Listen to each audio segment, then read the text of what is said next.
Hello everybody and welcome back to my streaming Elitedangerous today. I am planning on doing a little bit of core mining, most likely looking at void opals, so if Hooly Chicken pops in, he's going to get a thrill out of watching the core mining blasts, that's for sure.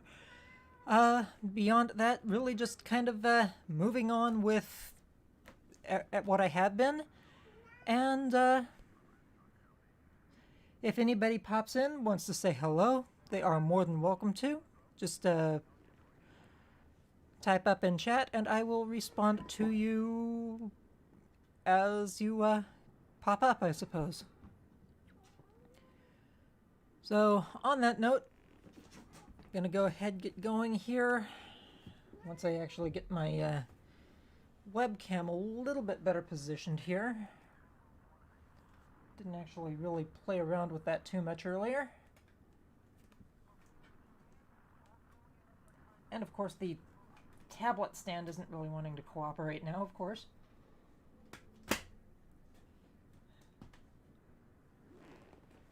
There we go, that's a little bit better. That's much better. Okay, now we can go.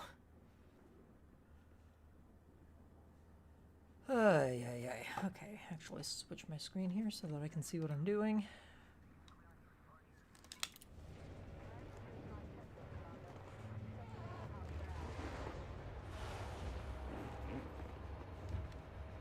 I forgot. Do I actually have... Yeah, I talked about that. Okay.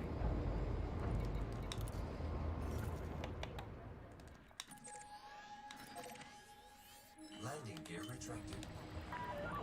Restraints released. Please exit the station at your earliest convenience.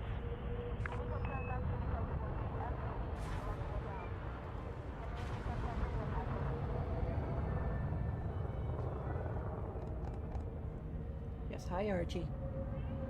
Really, Betty? What's going on? Oh, yeah. Hello. Hi, Archie.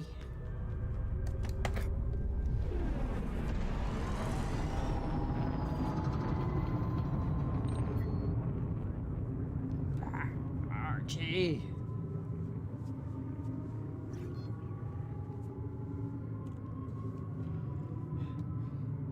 Everybody, this is Archie.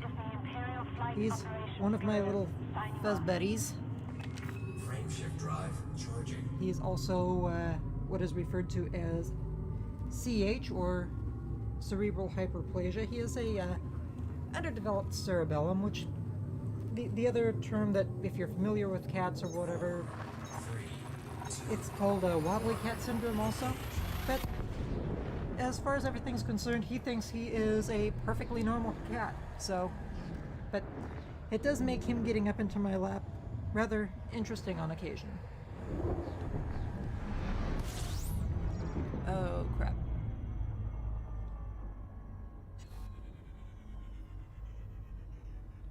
My cutter does not like neutron stars. I keep forgetting to turn off the jet jump. Okay, this is gonna be fun.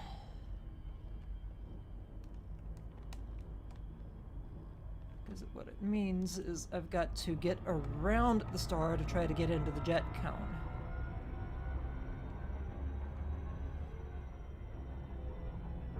Warning, frameshift drive operating beyond safety limits.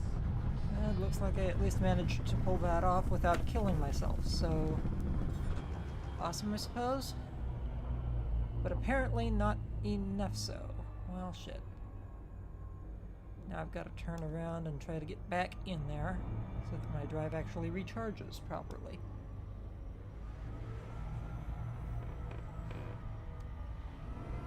Come on. Warning, frameshift drive operating beyond safety limits. There we go. Frameshift drive supercharged. Yeah. You're in the wake. You don't like being in the wake. Come on, let's get out of it. There we go.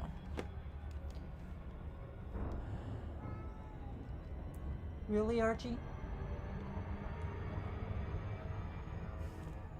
Silly cat.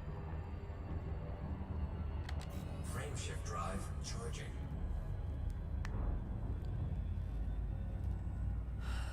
To make some of my mining more effective in this ship, I've actually taken off my Guardian frameshift drive booster, so to a point, my jump range kinda sucks right now.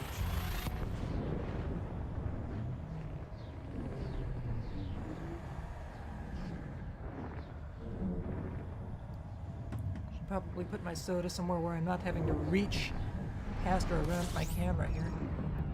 And yep, okay. No, neutron star. Here we go.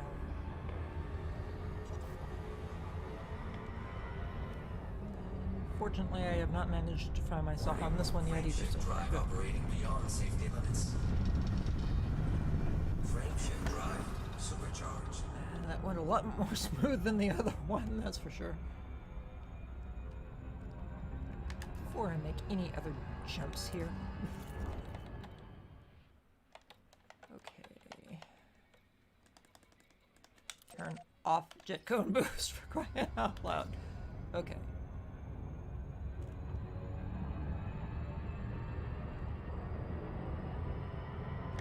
Frameshift drive charging. Yeah. Okay. Yeah, that does mean that my transport to and from some locations is going to take longer, but again, the ship really does not like trying to get the jet cones on neutron stars, so yeah, better off just trying to avoid them.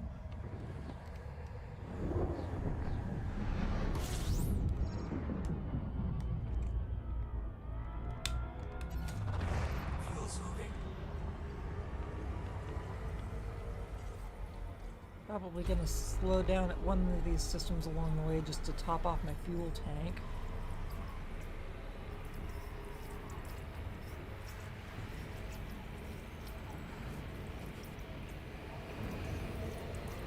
Warning. Temperature critical. Let's get out of there. Fuel scooping. Star, there we go. Frameshift drive charging.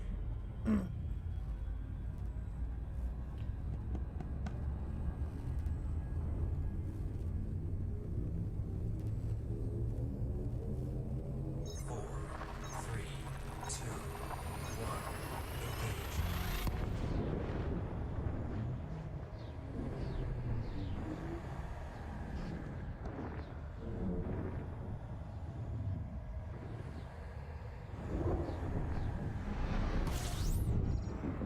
Alright. Fuel scooping.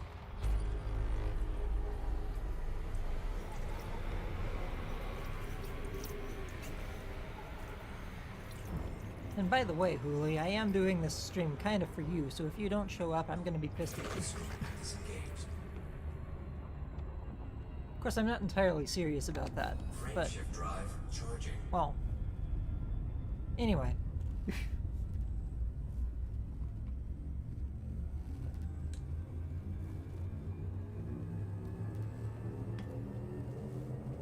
Four, three, two, one. Engage.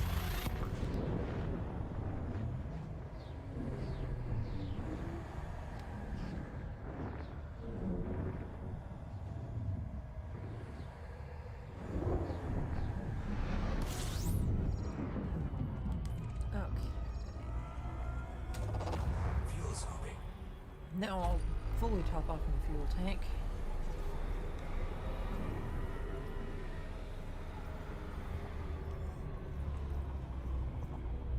Since I'm in my destination system anyway.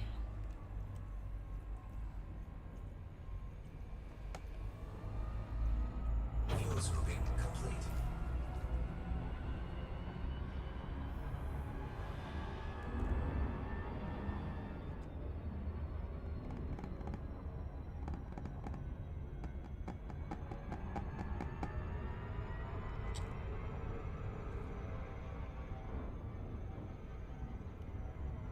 By the way, as a side note to anybody who does happen to pop in and watch this, who is a normal watcher of my World of Warships videos, yes, I have seen that the patch notes for update 9.8 are out.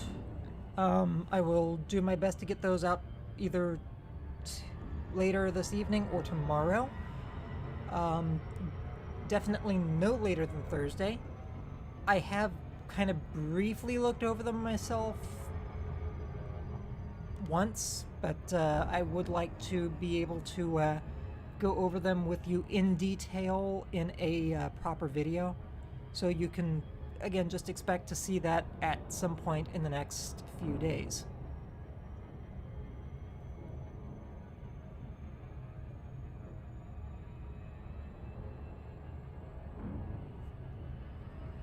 Okay, starting to see the rings. So I want to position myself where I can come up under them.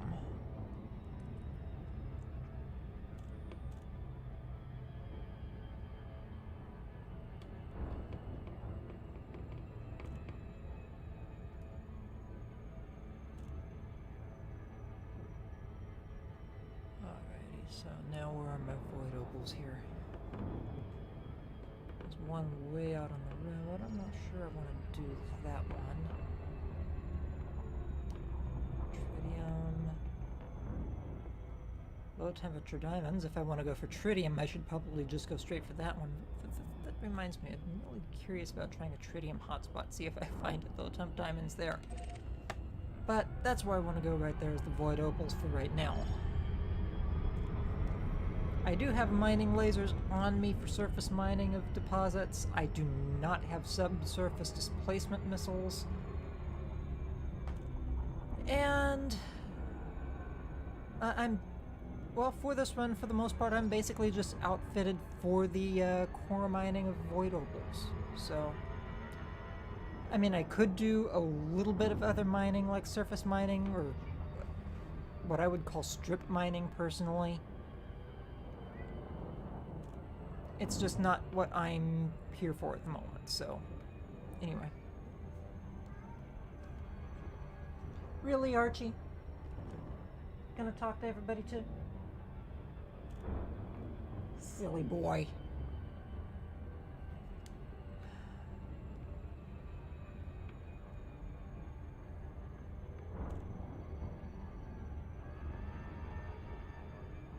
Okay. Don't want to be in the spot, because that way I can use it as an effective frame of reference. And there we go.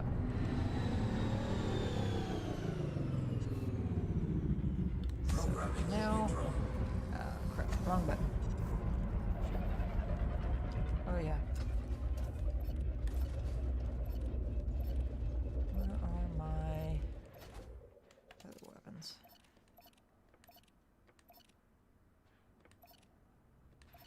There we go. Okay.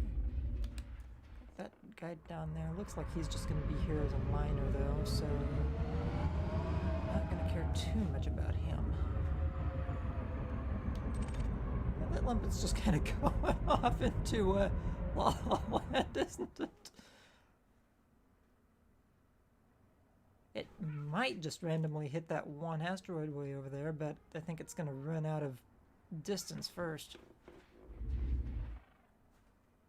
In fact, I'd be surprised if it doesn't. Yep, it's gone. Okay. Well, if nothing else, I might at least be able to get a scan off of this guy for some data. Who knows? Nope, nothing worthwhile. Okay. So anyway, next, put the planet behind us.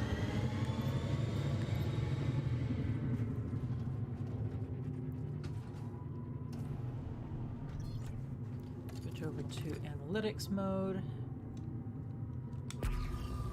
And now we start hitting the system with pulse wave to start seeing what's around as far as anything potential for core mining deposits. That one down there looks promising, but I don't think it's the right type of rock. Let's turn on night vision because that'll at least give me a better idea of what my of whether or not I'm seeing any fissures on anything.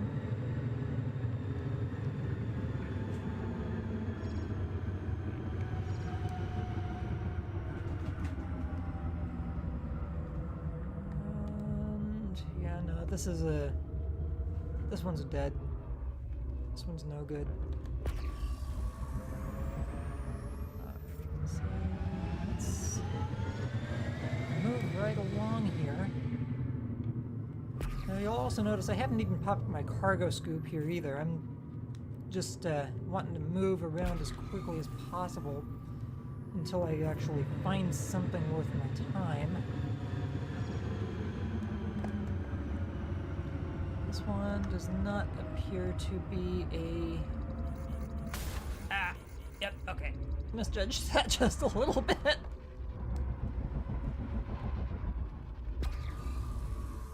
this one's not the right type for a core cracker either. Okay. There is something over there that looks promising. And you'll notice I haven't even, with the exception of the one accidental launch, I haven't even popped any of my prospectors all yet. Because I do have something very specific that I am looking for in regards to approaching a potential core deposit rock. And this one, I believe, is a winner. I could be wrong. Ah, geez, I really need to work on slowing down when I'm approaching. I really need to work on that a little bit. But then I was pretty much full throttle without cargo scoop or anything deployed, so I'll use that as my defense. I wasn't really anticipating my speed there as much as I should have been. No, this one doesn't have anything either. This one's... It doesn't have any surface fissures at all that are noticeable. So...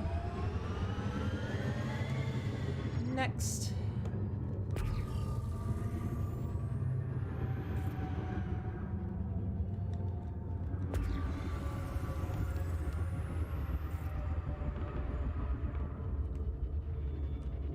The other thing I'm looking for in this is any rock that gives me a very bright, like light orange or light yellow sort of return on the pulse wave. And even then, there's no guarantee that it's actually something that I can get any core rocks out of. That one down there does look a little promising though. It's almost the right shape and everything. So let's see what my prospector says on that. But I would not be surprised at all if that's a good one.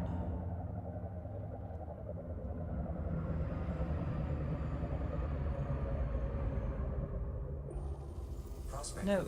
Okay. Programming limpet drone. Back, and that was an accidental thing. Okay. That one up there is giving me a nice bright signal, but it's not the right type of rock. It's not the right shape. It doesn't even have some of the right structures on it. And again, as I get closer, I'm not seeing anything that looks like any surface fissures or anything that would be usable for popping it open anyway.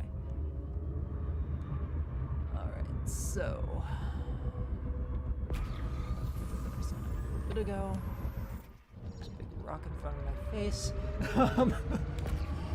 Okay, move on.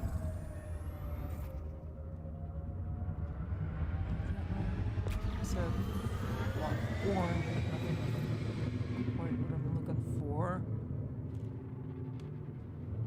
Maybe a little too far in the wrong direction.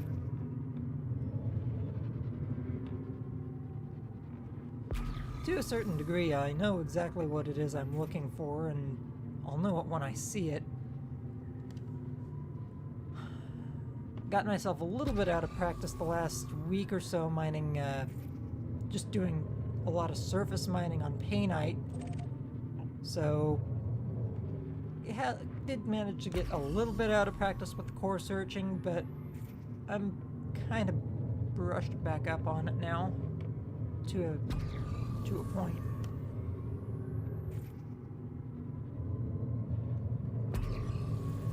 Basically, I just kind of work in zigzags away from my point of reference until I find something that gives me a strong enough return in the right kind of rock, and then I set a prospector and see if it's actually a rock that offers what I'm here looking for.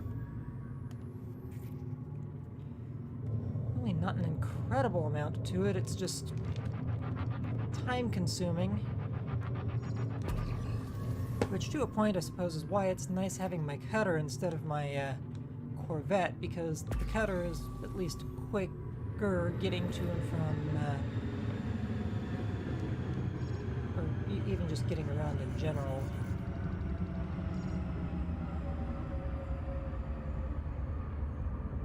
Are you...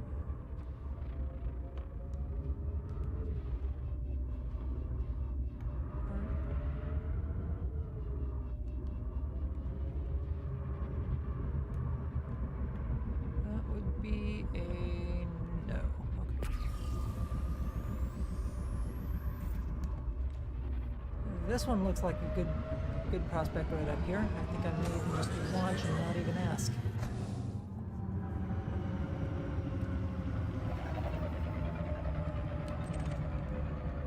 Nice bright return, looks just about right.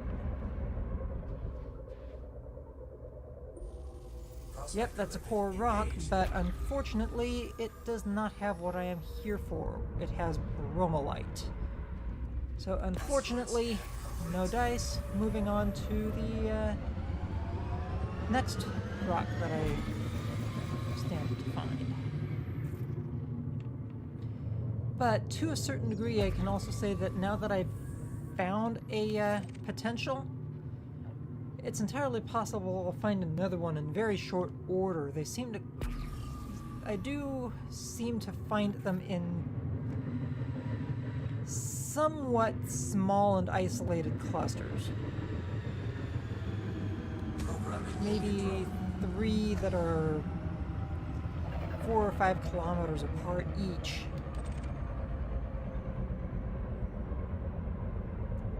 Makes it easier to anticipate finding something at least.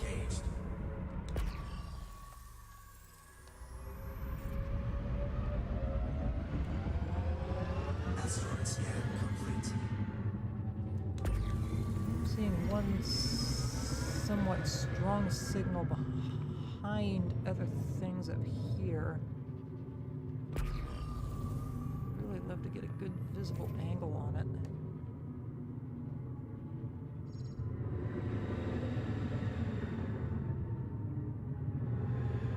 Might be.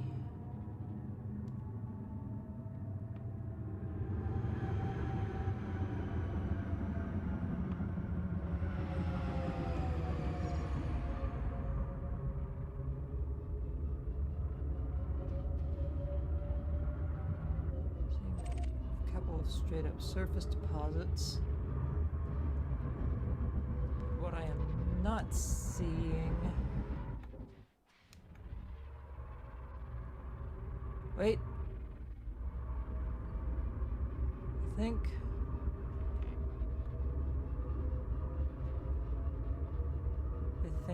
think.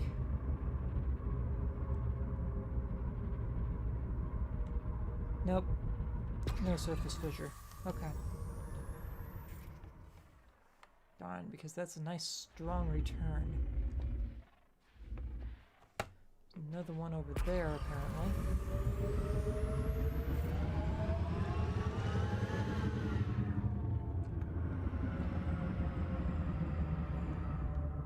I do kind of have to be a little bit careful because they will throw in other rocks that appear similar but are like smaller. So every now and then I'll get fooled by something that looks like what I'm supposed to find, but not quite there.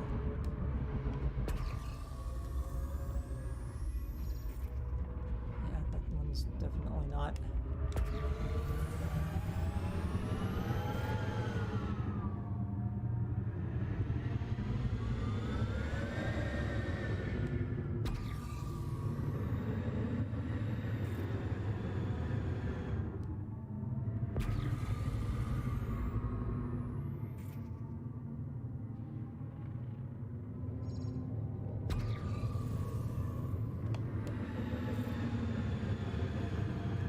Nice return right there, and that one looks like it might be just about right.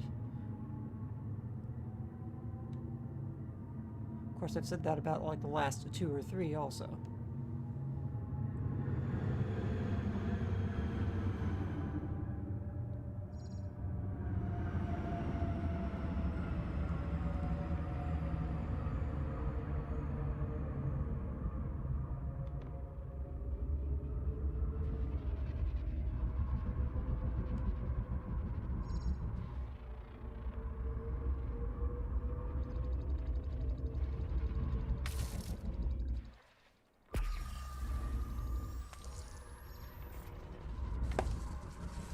What the hell was it?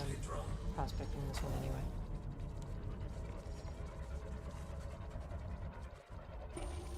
Prospector ribbon engaged. Nope, okay. Okay, just get me off of this Asteroid scan stupid thing. complete. Jeez.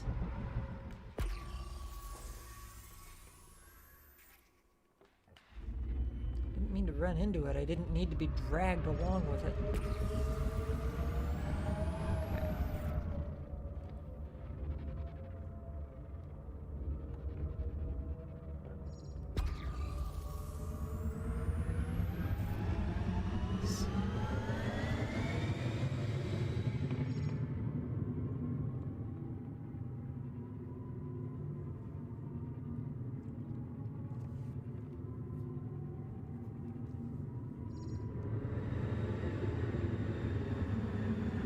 Oh yeah, we got a winner here. Slow down, please. Oh, thank you. Prospector ribbon engaged. Alexandrite. Shit. I'm sorry, was that out loud? Asteroid scan complete. And yes, trying to find the right type of ore in some of these areas can be frustrating.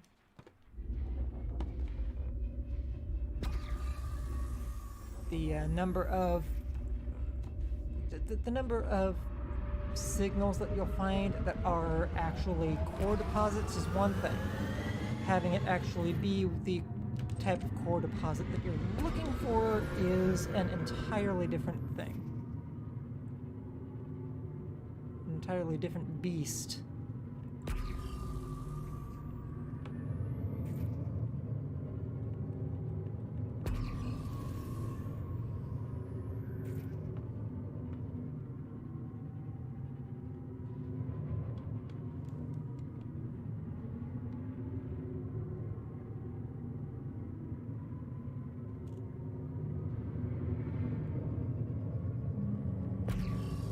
Let's check you out over here. Bright signal almost looks about right.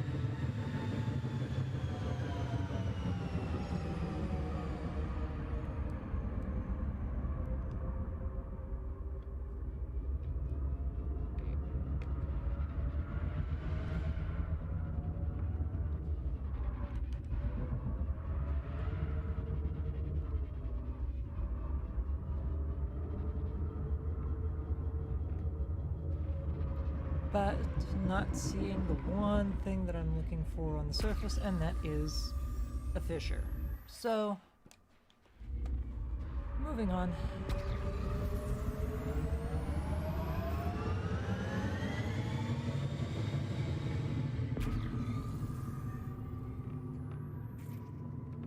And by the way, yes, it is entirely possible if you do not give yourself a point of reference to get yourself entirely turned around and end up doubling back on yourself. So just kind of, that's why I actually have the center of the hotspot marked, because that way I have a good point of reference that I can move away from.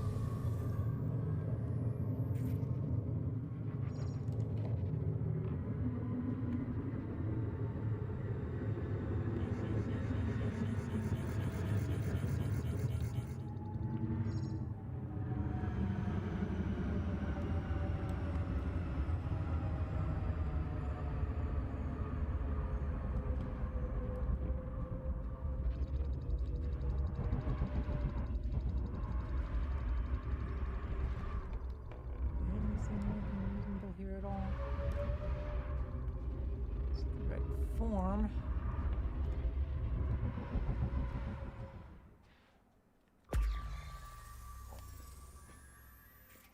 Very bright signature.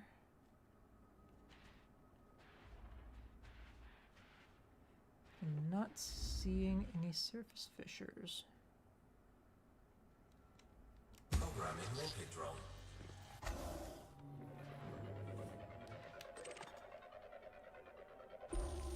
Prospector limpet engaged. Yep, nope, nada. Okay. And by the way, to a certain degree, I could have already mined Scan complete. several dozen tons worth of tritium, too, for supplying a fleet carrier, I might add.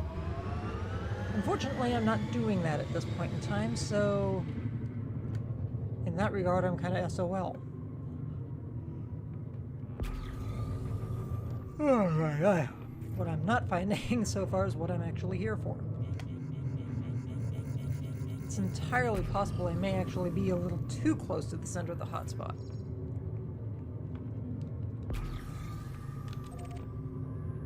Only 175 kilometers out. I may need to put a little bit of distance between myself and the center of the hotspot before it really starts giving me any reasonable effect on the outcome of some of these core hunts. In fact, I probably should have just dropped in a little farther away. Usually especially like when I'm looking at painite, I try to hit like 1.5 megameters, and here I'm only 180 kilometers right at the moment. So it's possible I'm just too close to have anything meaningful actually be brought out by the hotspot. Prospector limpet engaged.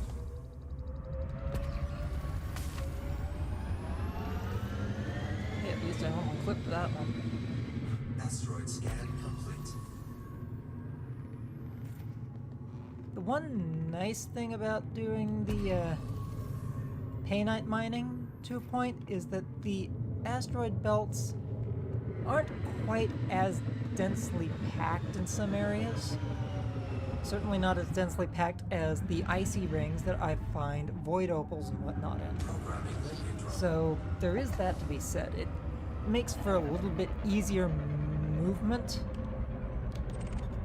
but that's really about it. Prospector limpet engaged. I'm just finding all kinds of stuff that's not.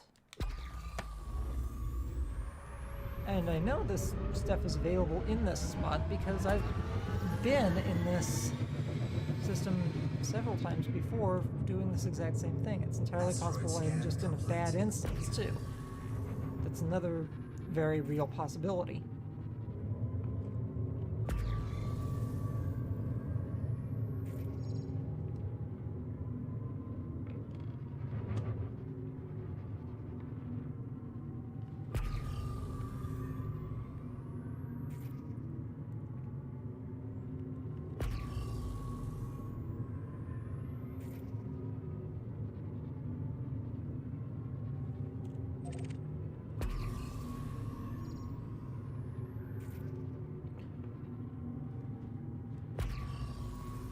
Give it like 4 or 5 more minutes, and if I don't find anything functionally reasonable, I'll boost a little bit farther away from the center and see if I can get to something good.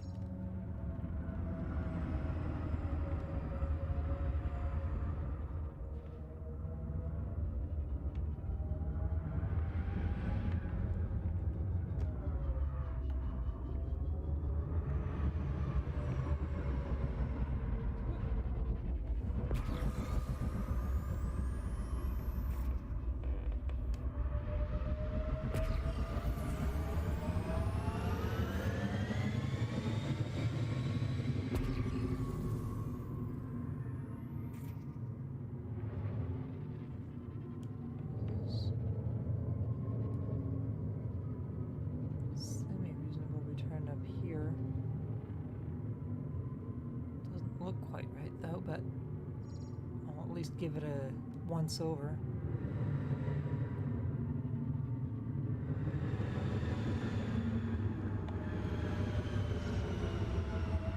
No. And this is why we use shields. Okay. Meant to do that, yeah, sure. I meant to crash nose first into the rock. I really did.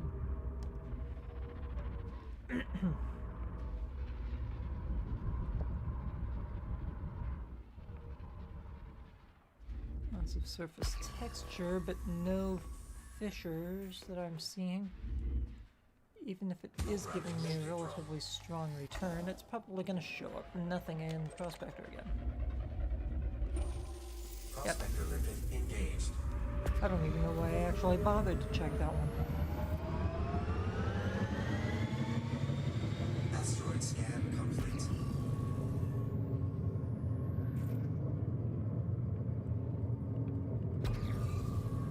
Okay, I take it back. If I find one more that does not either have a core signal or seem at least promising, I will move out from the center of the spot a little bit more.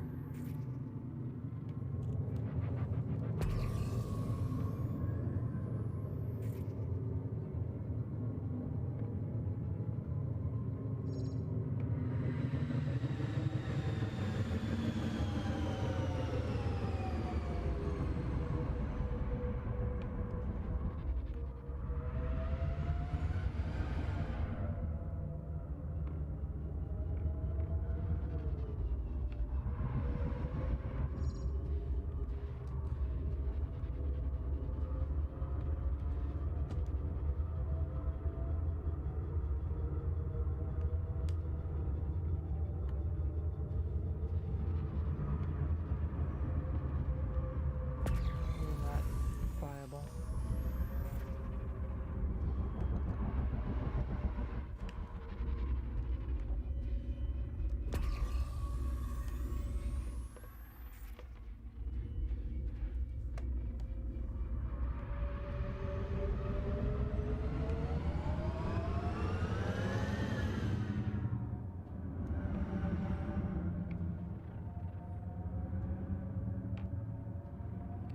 Strong signal, looks right. Do we have any fissures?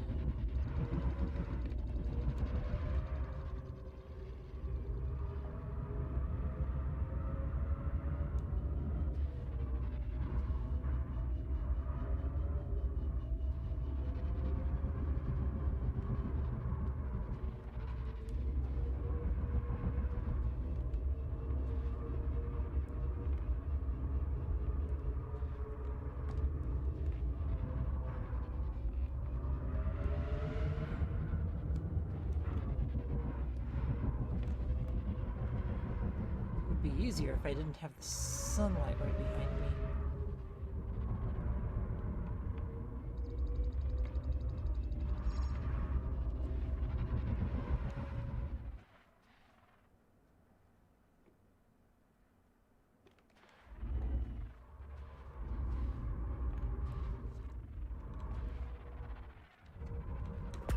I'm so tempted to check this one though. Had such a good, solid return on it. But I'm not seeing a fissure, and that's what I would need.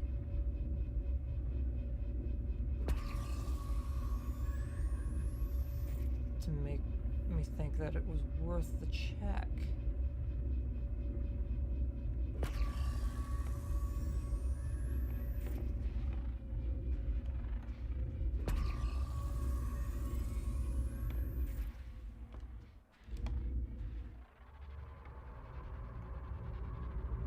Same for its neighbor over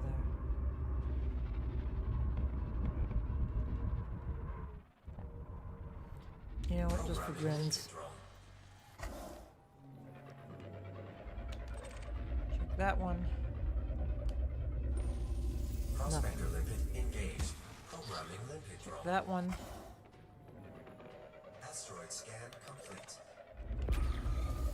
There's one more in the immediate area that seemed like it had a decent return. That one, right there. Programming limpet drone. Asteroid scan complete.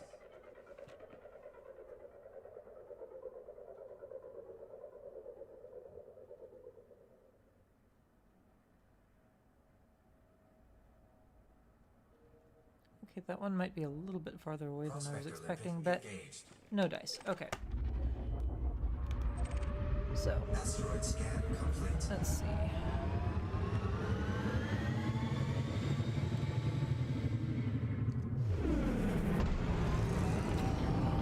Time to open some distance from the center of the spot.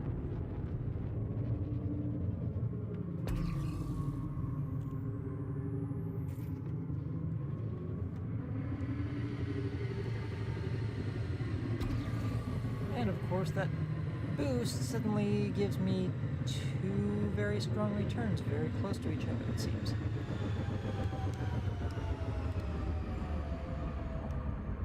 I've only gained 30 kilometers, but I would be remiss to ignore very strong signals here. This one doesn't look right. In fact, I'm going to say that one's going to be at best, even if I do check it.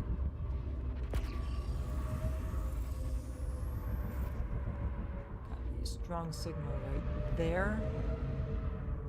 That one's a potential best, if I'm looking at it right. Programming limpet drone. But it might be. It might be good. So I'll still give it a quick once check. And there was also one right over here. That up there is probably about what I'm looking for. Programming limpet drone. Asteroid scan complete. So confident in that, for that matter, that I'm willing to launch a prospector even from here. Because that is a very strong return right there.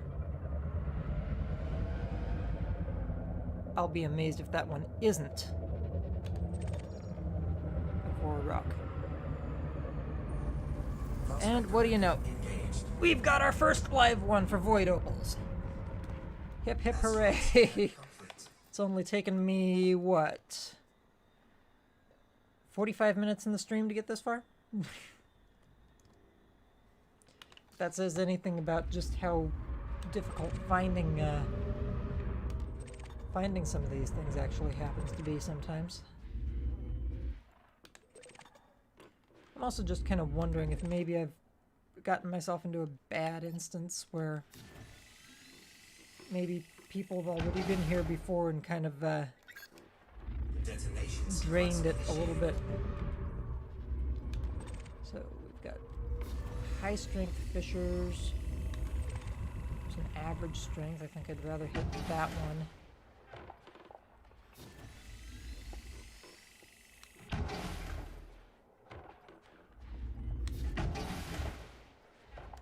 There we go. Detonation in 10 seconds. Back off just a little bit.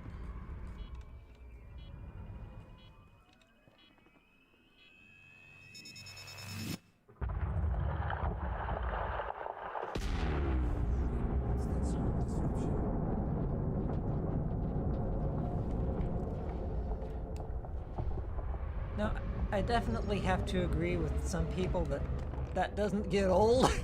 Programming limpet drone. Programming limpet drone. Programming limpet drone.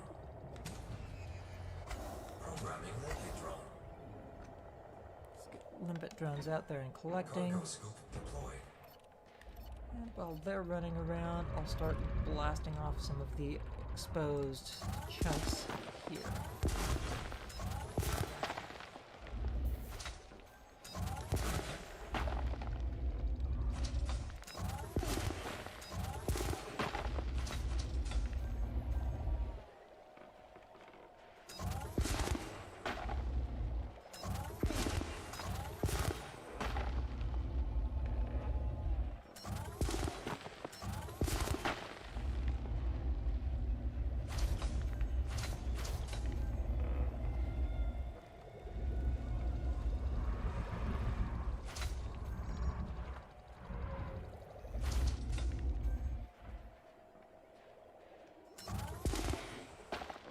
best for me to do this without moving around too much, because otherwise these limpets will kill themselves on some of the surrounding rocks.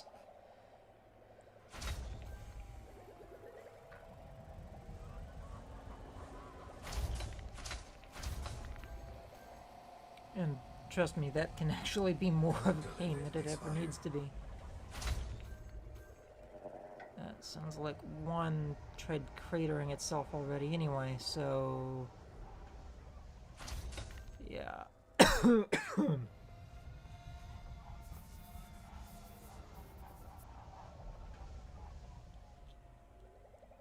limit expired. Yep, and it's that piece right down there, too. Alright, let's go stay out of that zone.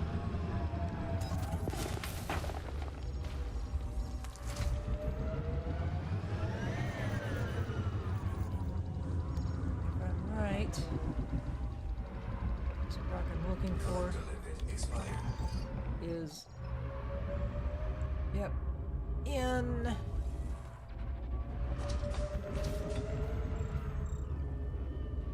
big mass fragment of asteroid.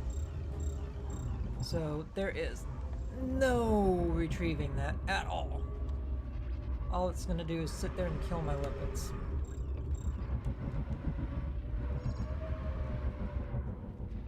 And that is the one flaw currently in existence with core mining in Elite Dangerous.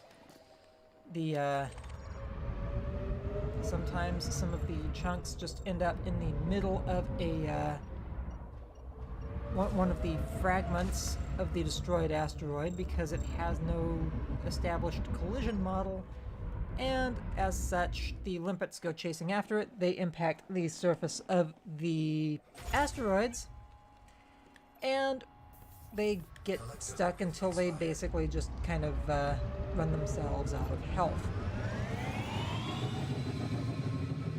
It's not even worth me sitting here and watching them.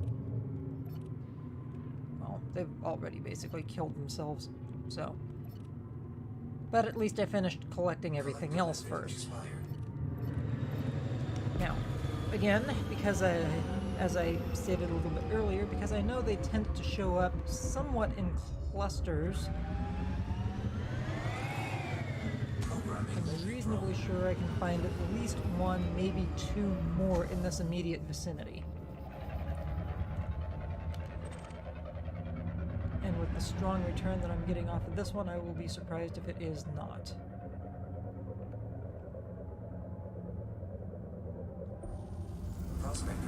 And I am therefore surprised, so okay.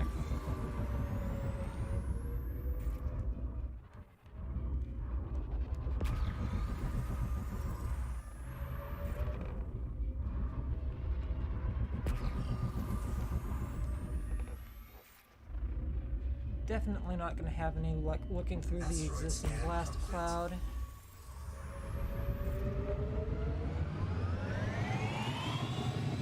There's another contender right down here, maybe. Can't guarantee it's a winner, though. Even if it is a very, very bright yellow return.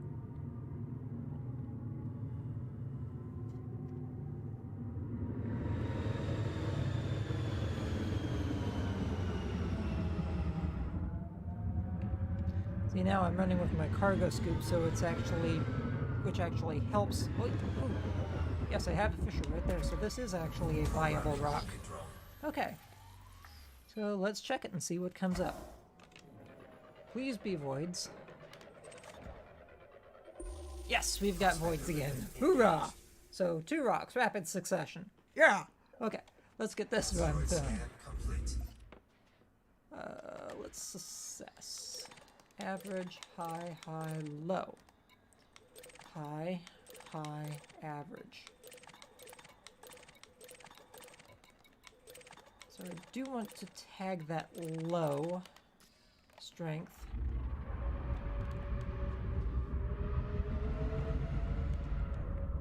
Obviously, if the lower the strength you can find on some of these fissures, the better, because it actually makes it easier to crack these things open.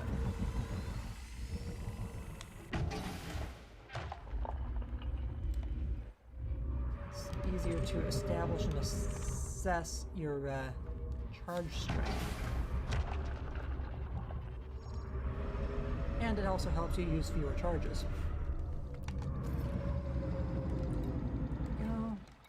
Detonate. In 10 seconds. Let's get away from the rock that looks like it's trying to getting ready to smack me over the head.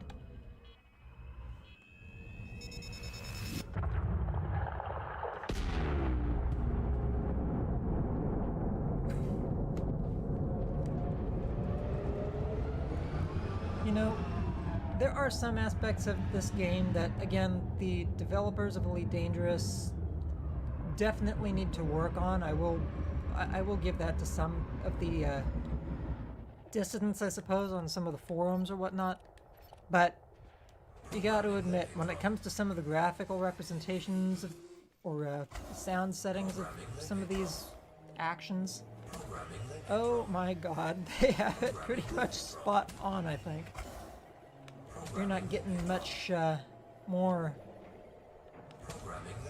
almost real feeling than that.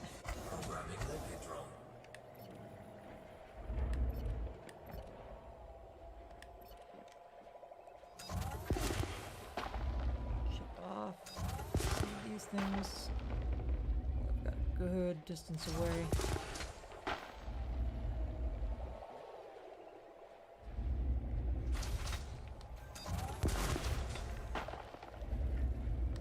And yes, I am actually purposefully kind of keeping my distance, because if I get into the middle of this thing trying to let my collectors pick everything up, they're just going to try to kill themselves trying to get into my cargo hold. So, I've learned very quickly with this game that you have to be very, very careful about launching your collectors and where you are positioning, etc. It's too easy to kill them off by accident.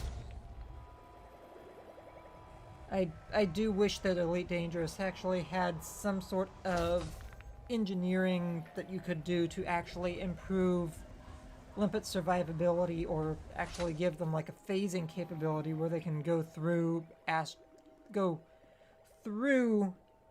smaller sections of asteroid to maybe retrieve something that's trapped, like that limpet up there is trying to get to.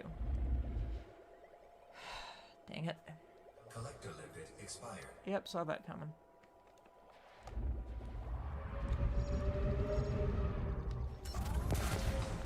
Let's these off that I didn't know were facing me. Programming limpet drone. Programming limpet drone.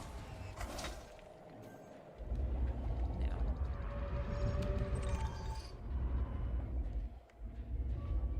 What's up with this rock over here? Because that's the one that they seem to be killing themselves over. Huh, no. I actually seem quite happy with that one. So what about this down here?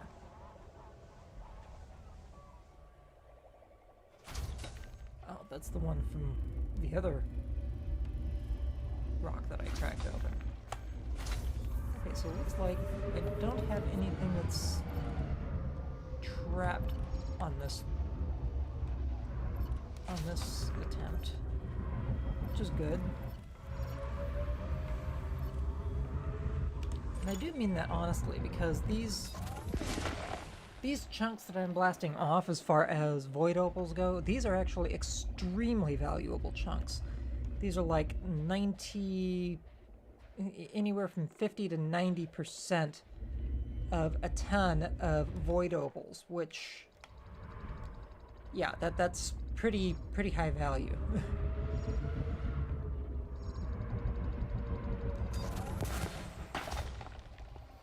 In fact, some of the chunks that get released just by the initial blast are like 98, 99%. So you can actually, if you find a good grove of core rocks to a point, you can fill your hold very, very quickly. And these aren't exactly cheap rocks to mine either. They're I mean, I'm looking at earning 1.3 million credits just for 1 ton of what I'm mining out of here. So it is worth the, I guess I could say, the cost, so long as I don't lose too many limpets trying to get one that doesn't cooperate.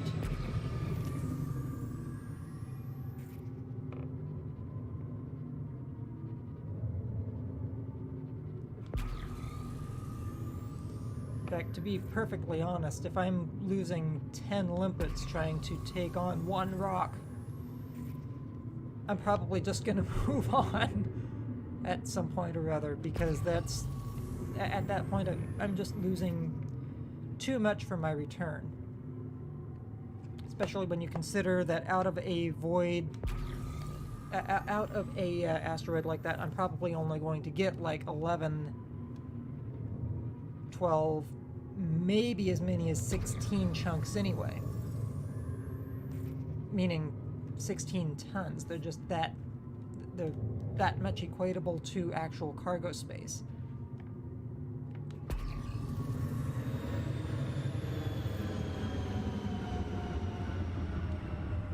This one I do not believe is going to be viable.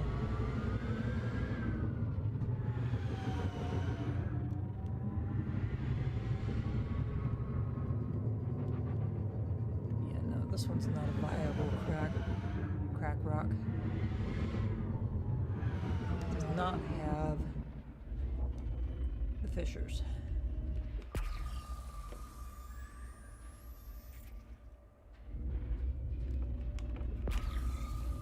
Just gonna do a passive scan around me. Anything interesting shows up at all.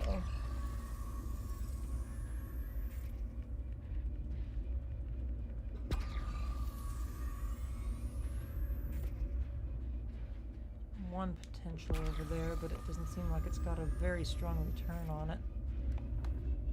There's a rock that I'm surveying right behind me. There's the hot spot that I want to be moving away from.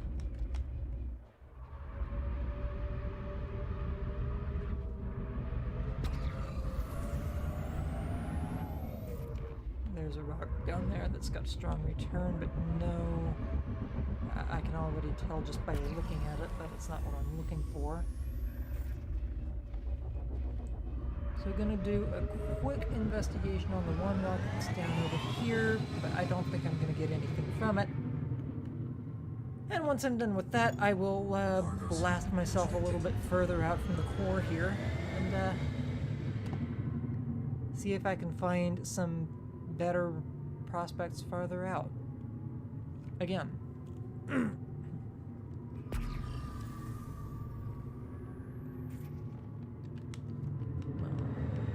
That was puzzling.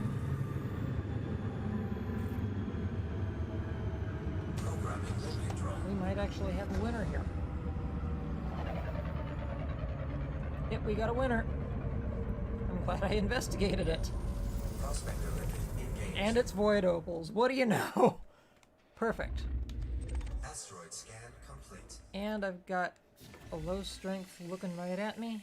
So just gonna drop charge straight into that. Detonation sequence initiated. Average strength fissure right there.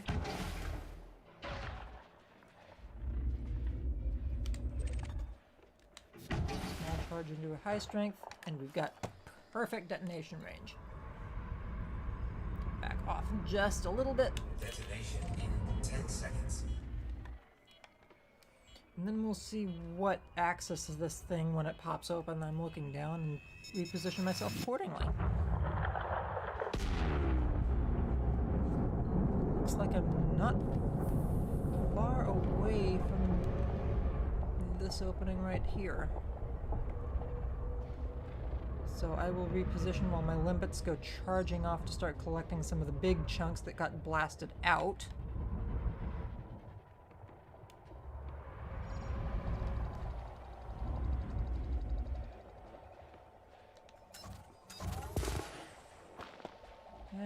we start chipping away at some of the Limpy drone error. Deploy cargo hatch. innards, Cargo if scope you will. deployed.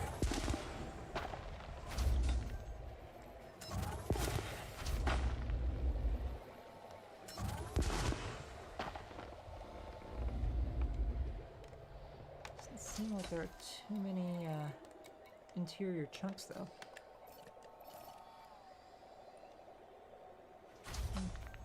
Collector limpet expired. It's expiring.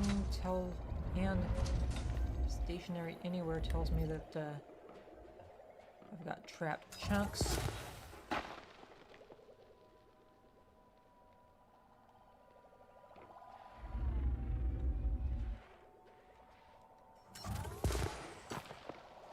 least chunks that are trying to be trapped.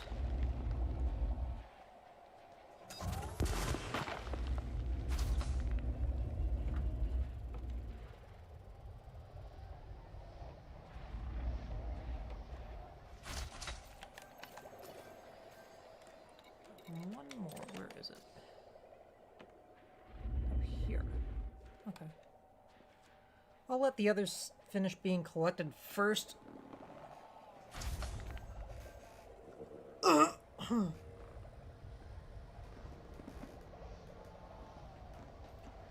As I said before, I really don't want to rush the collection too much, because if I do, I only stand to lose pieces.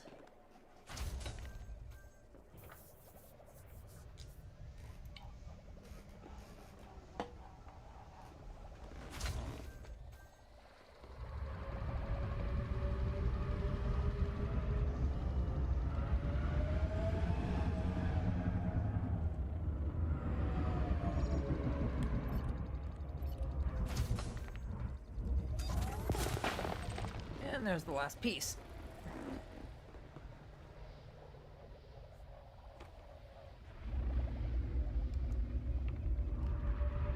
So now, because I have had a successful check in this corner, just do a quick scan around after I get out of the door and blast cloud. So that I can actually see. Okay. Out of the cloud. Just do a quick scan around, see if I don't get any other returns that look promising.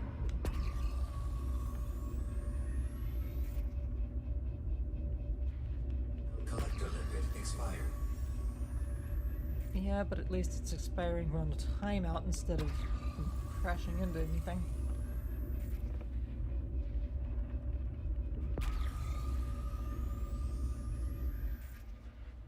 Collector limpet expired. Nothing over that way, is there? That's strong return, but not the right type. I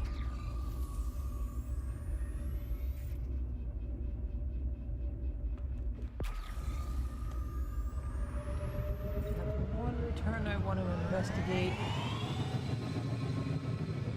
If it doesn't come out, I move on.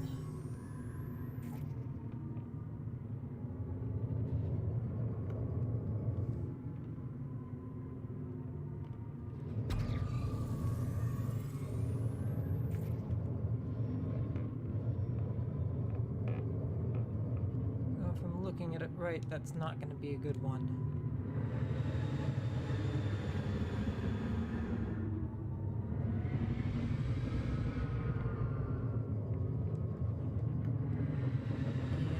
This one's too small to be worth anything.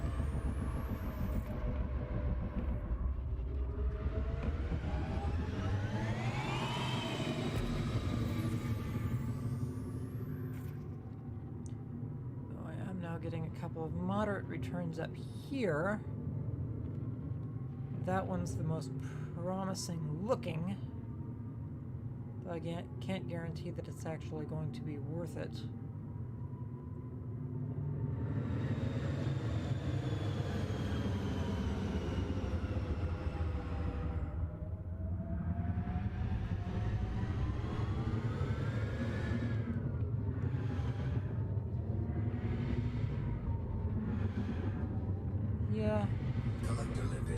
Right form, but not the right features.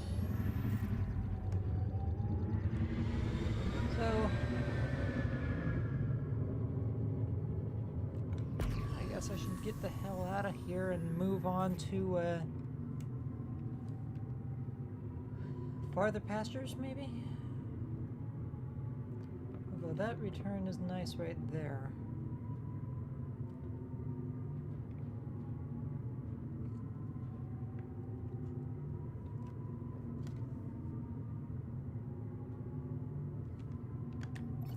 Overall, I've used, what? I came in with 200 limpets, so I've used 36 limpets, and I've gotten 51 chunks of ore. So I am at least turning a profit as far as relative tonnage here. I'm not exactly seeing a decrease in my return.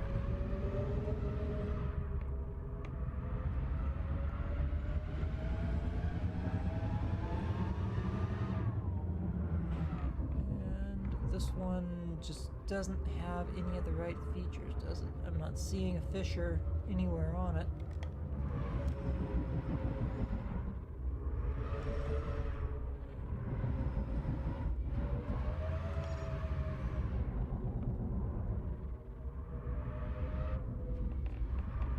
So, Programming limpet drone.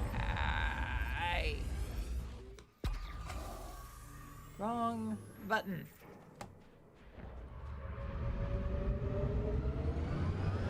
Programming limpet drone.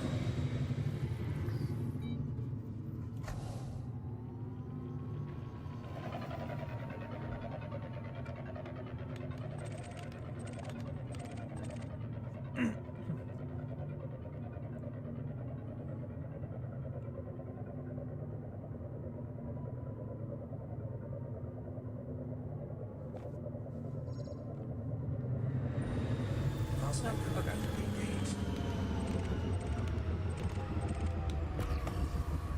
And yes, I will also admit that sometimes I get a little bit too sure of the return and Asteroid scan complete.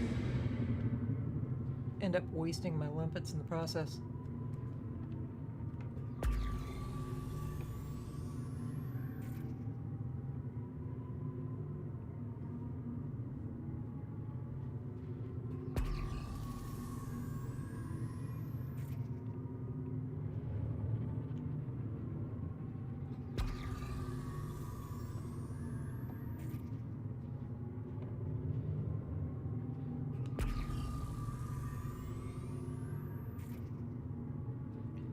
This one's keeping a good, strong signal the closer I get.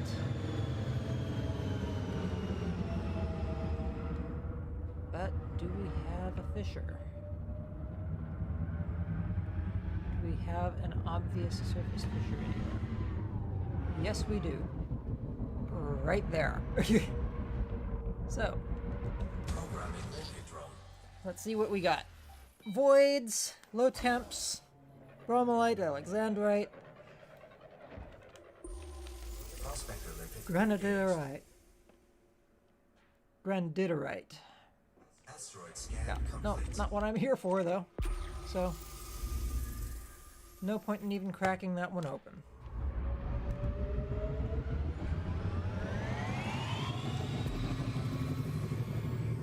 But like I said, these, as I'm sure I've pointed out, the,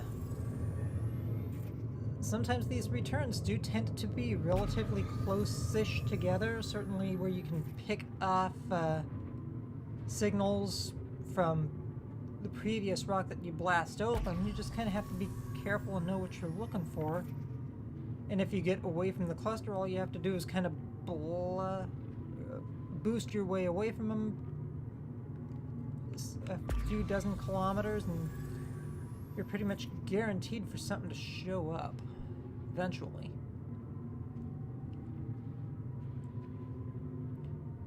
I think we've got another one right up here.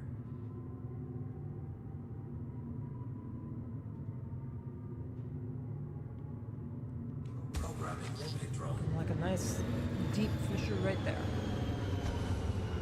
Right over, yep, right under my marker. I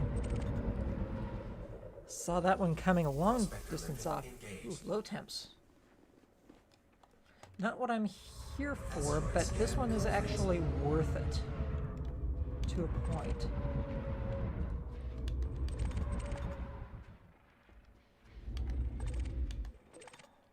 So let's... Alright. What am I looking at for my fissures? Got a bunch of high strengths. In fact, damn, this thing's covered in high strength fissures. This one's going to take some effort to crack.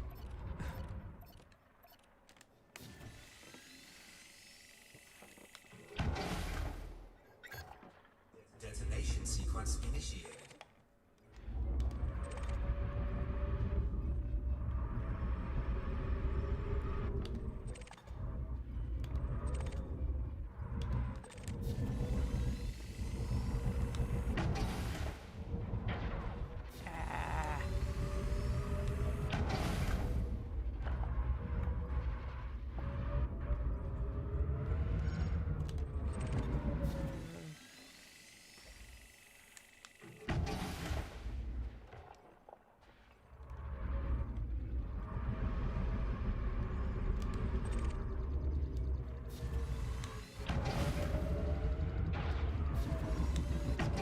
Strength right there. Jeez. Collector limit expired. This must just being persnickety, isn't it?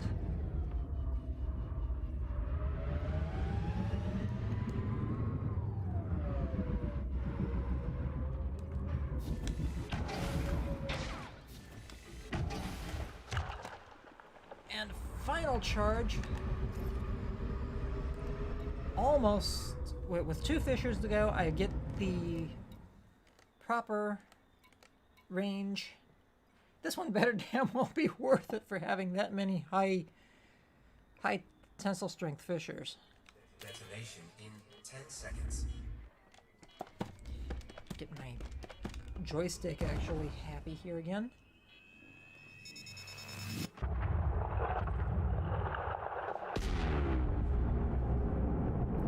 12 chunks freed from the center. Programming limpet drone. Programming limpet drone. Programming limpet drone. Programming limpet drone. Programming limpet drone. Up just a little bit so I'm closer to my collectors. Cargo scoop deployed.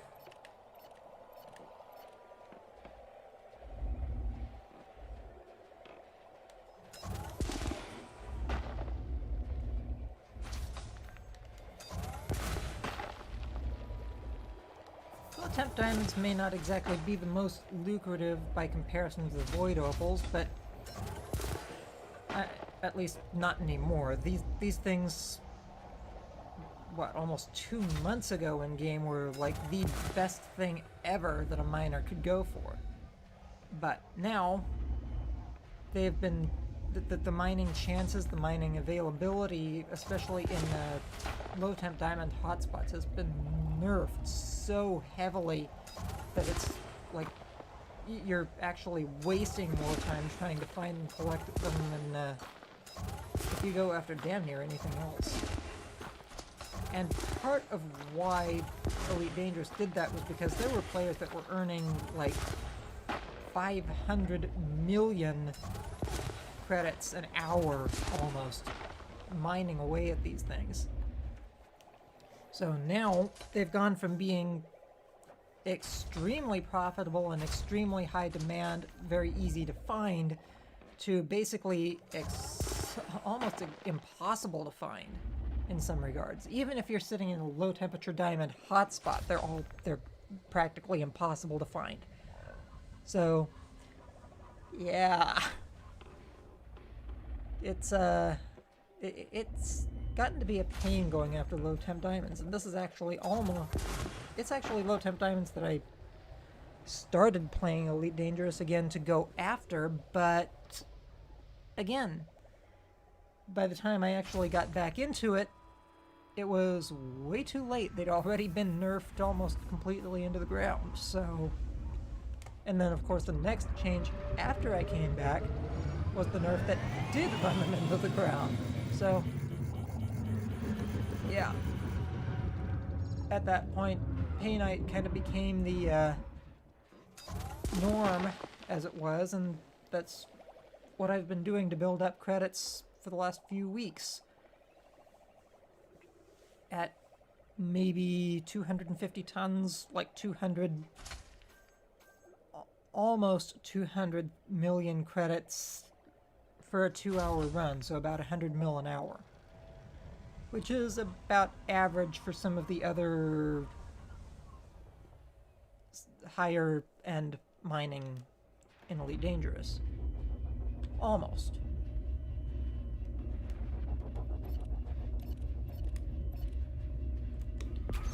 Pulse word again. Stay out of the cloud.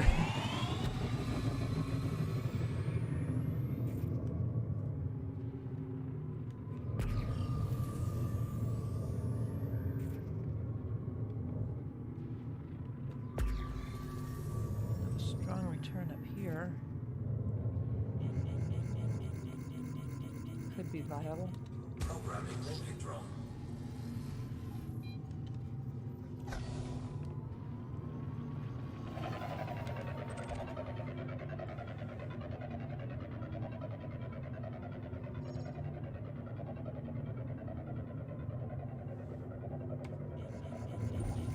Nope. Prospector limpet engaged.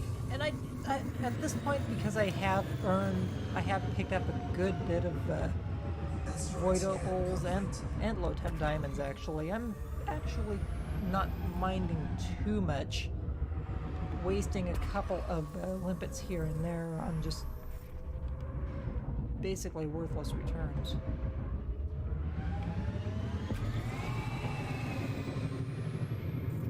Because again, I came in with 200 limpets. I'm actually up 18 tons worth of cargo relative to my limpets, so I can afford to burn a little bit of cargo space.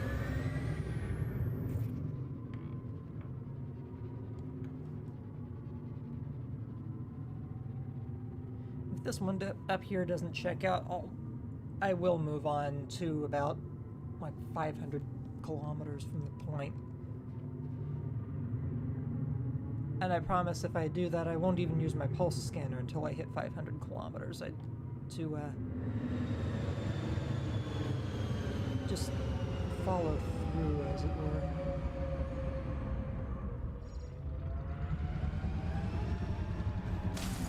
Not looking quite right.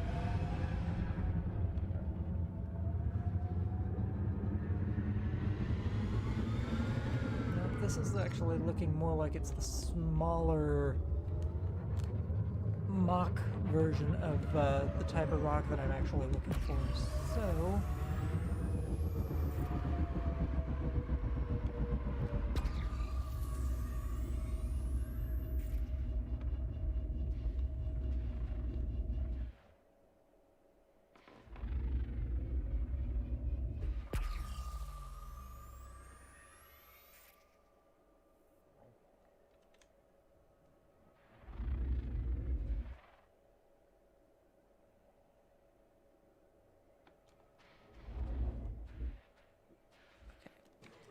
going to go over to it. I'm just going to launch a prospector in that direction.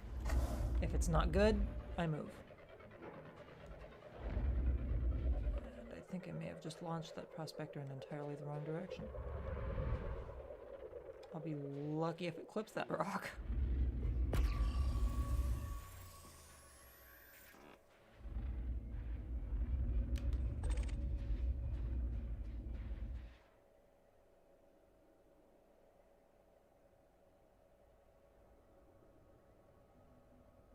Prospector limpet Nope, engaged. nothing doing. Okay. I promised, Cargo suit retracted. Asteroid scan complete. and so I am moving.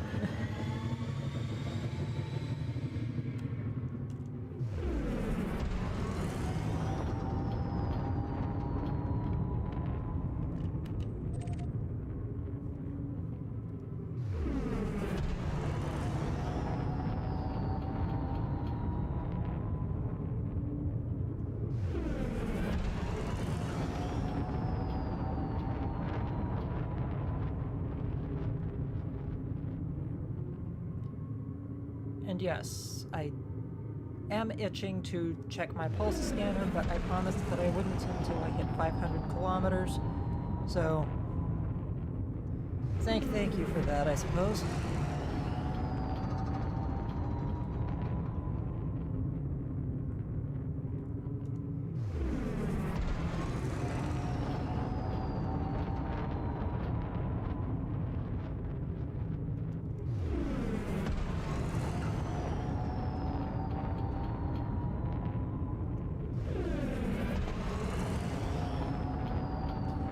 Thing is, the ship does move relatively quick.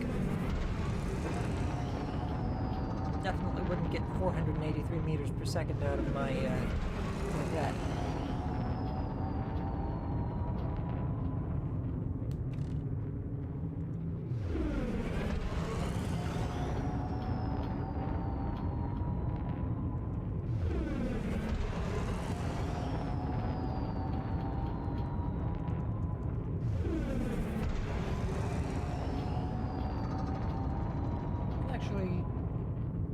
One, since nobody's even here watching me anyway, at least not at this point, how about I just go ahead, cut my losses, and say I'll stop at 400 kilometers. Because if I'm the only one here even enjoying the stream at the moment, who's here to stop me?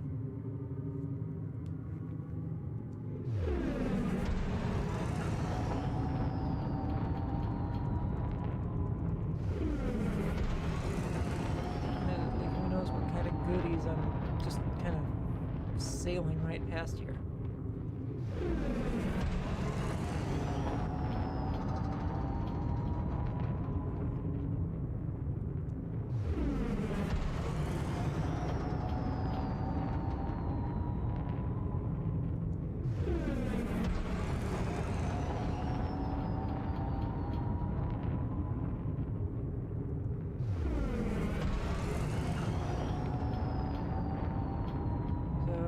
I'll give it till 400 kilometers and then I'll start my search again.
Hopefully, now that I'm a little bit farther out, I'll start seeing a slight increase in the density of core rocks, maybe. We'll see. And yeah, I know it's a little bit counterintuitive to think about it that way, but it actually makes a lot of sense with some of my experience.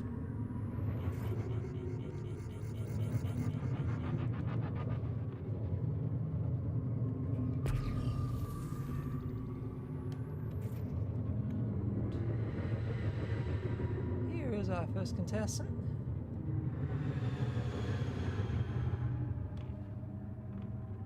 Collector limit expired.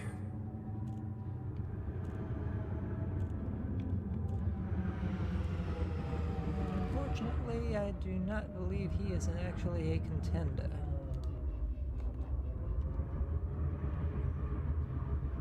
Nope, got no fissures. Nothing worth my time.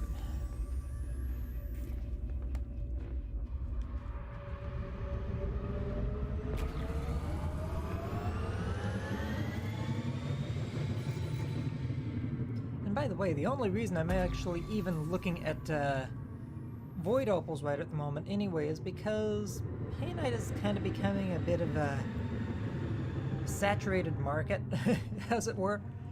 So,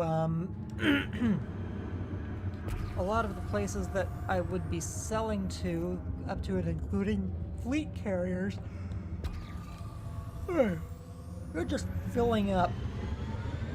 And in some cases before I even get to sell to them, and in another couple of cases I think some of the places are just kind of resetting their demand or whatever. So I'm just not finding anywhere to actually sell in the first place. Whereas void opals,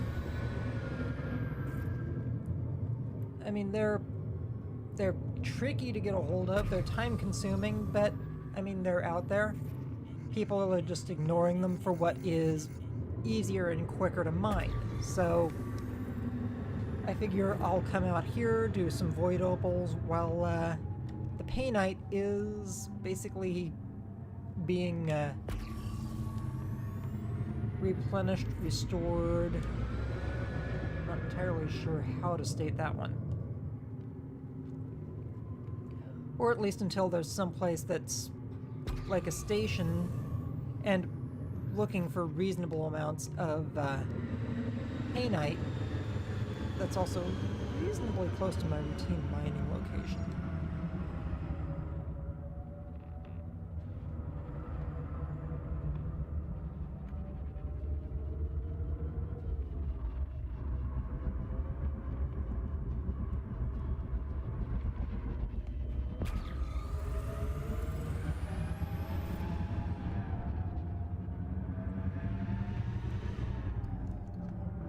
I'm gonna go ahead, give this stream another 15-20 minutes, and if I don't have too much more picked up by then, I will actually call the mining for a little bit and go do the other thing that might have a little bit of interest in this stream.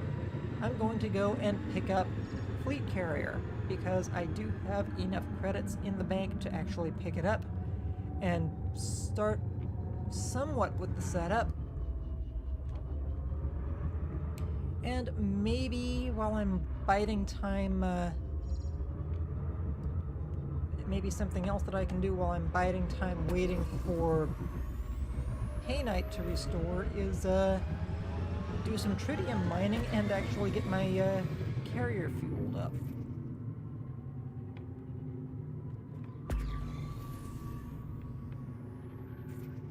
And part of why I want to do a fleet carrier is actually for a very simple reason. I want to do a deep space exploration mission of my own.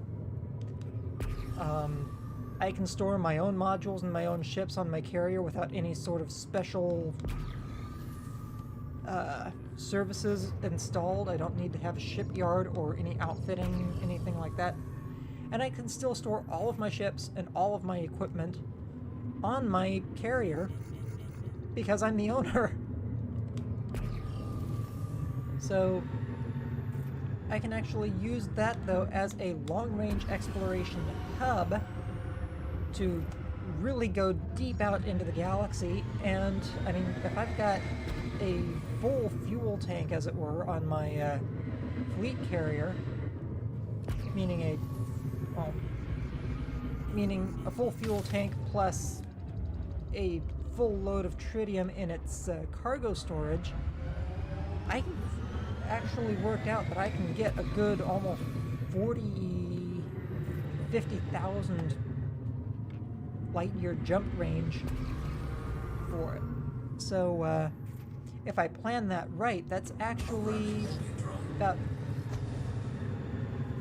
22,000 light years if I play it safe, that I can go from anywhere that's at least marginally populated and really get some good exploration data in an area where I'm the only one who's been there. That's something that, to a point, I'm kind of looking forward to just a little bit, because if you're the first person to scan a system way out in the black, and you find something that's actually reasonable system-wise, like say an ammonia world or high metal content world, and hell, if you find anything that's terraformable, you can earn 1,000,000 credits just for a single system scan. For a single terraformable planet. That is, like, awesome income for exploration rank grinding. And, well, on top of that, you also get to the added bonus if you have the proper cartographic everything installed. That's basically having your name plastered on this system as the person who discovered it. First person who scanned it, the first person who did anything meaningful in that system at all. So that's one of those things that I'm kind of looking forward to just a little bit. Okay, it helps if I'm actually hitting the right button. But that's definitely a crackable rock right there, and I've got at least one more, I think, very much nearby. Got void opals there. Not so sure about that one over there, honestly, now. But I know there was one very, very close by. I thought it was in shooting range, almost. There is that one there, but it's not the right form. That one would just be a straight-up waste of a limpet. But, you know what? I may as well go ahead and get this one mined out.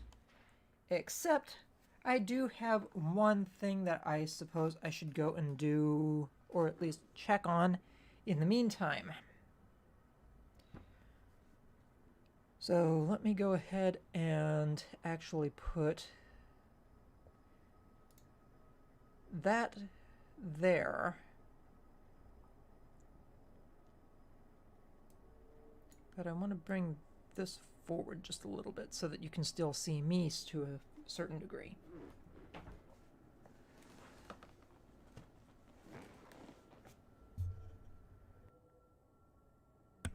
I'm going to go feed a kitten.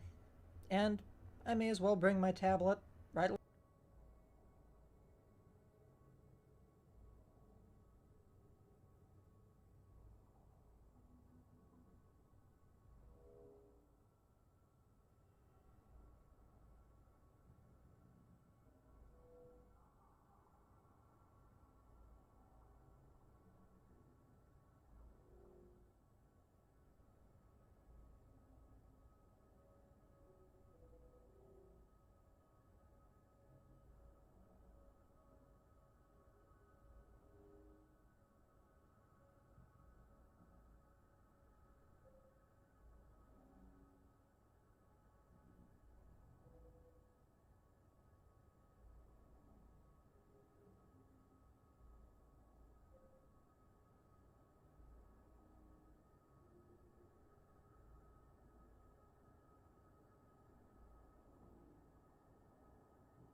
And now we are back to Elite Dangerous. Just a very quick pit stop for feeding kitten.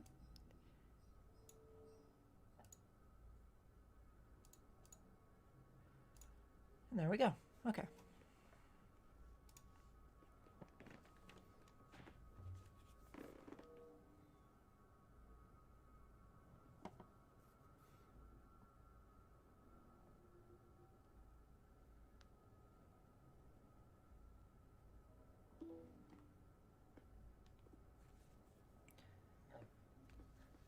Little kitten by the name of Nomad. He's 2 weeks old, still being bottle fed, obviously. For those of you who were watching during that little brief pseudo intermission. So,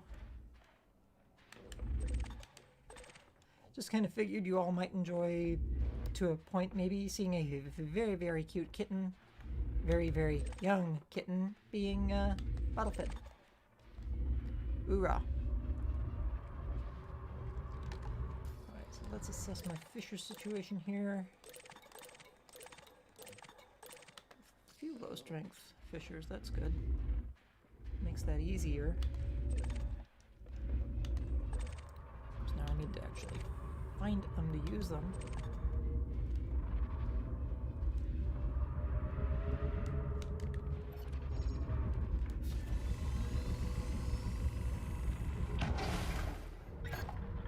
Detonation sequence initiated. Oh, too much. Way too much. Okay. Let's disarm that one.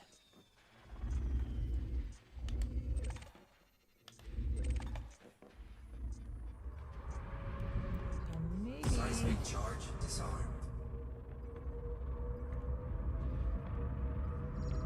like a mid-strength charge over here. Perfect.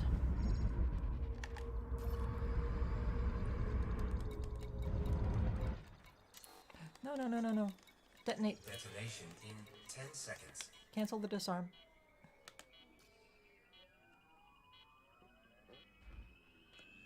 Ooh, almost missed.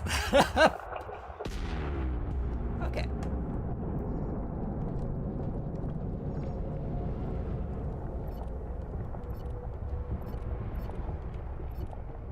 Myself into position, open cargo hatch. Cargo scope deployed. Programming limpet drone. Programming limpet drone. Programming limpet drone. And out go the limpets. Programming limpet drone. Programming limpet drone. Collector limpet expired.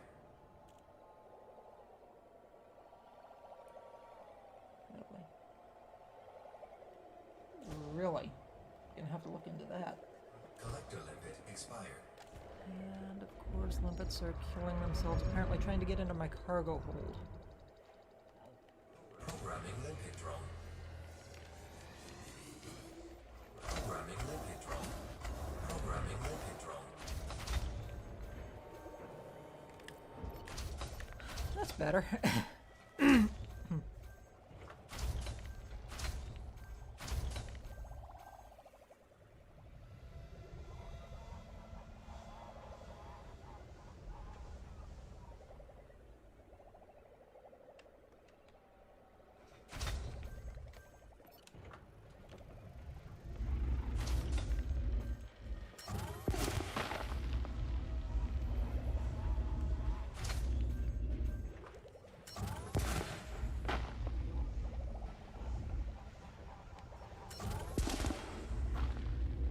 Seriously?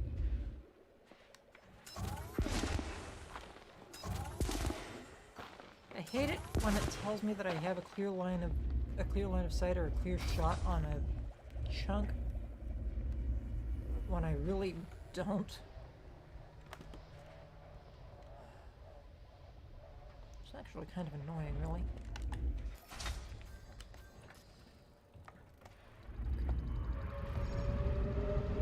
None of these are actually facing me, or even rotating to face me, so I would have to reposition to get to any of them.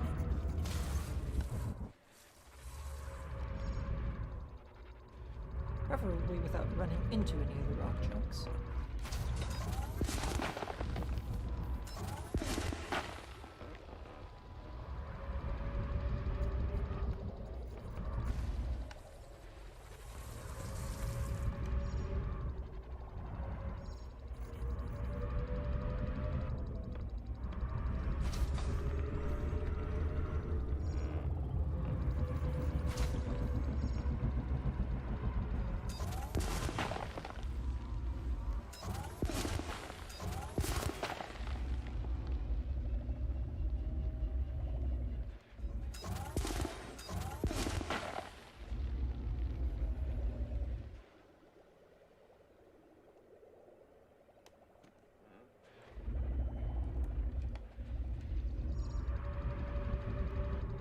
Collector limit expired.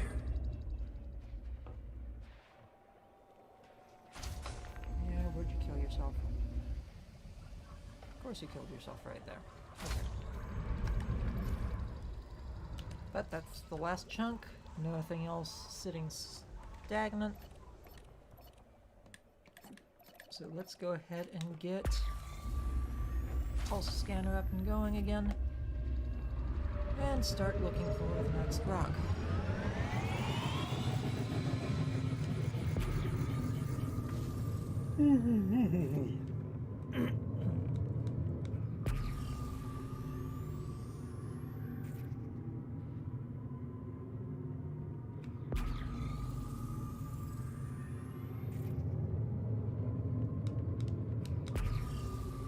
And to be a little fair to everybody, I guess what I will do is I will give it until I've found one more rock, mined it out and everything, and then I will move on to selling off my payload and looking into getting fleetcarrier. Spending a whopping 5 billion credits on the sucker, so just wanting to make sure that I have like something of a buffer, you know?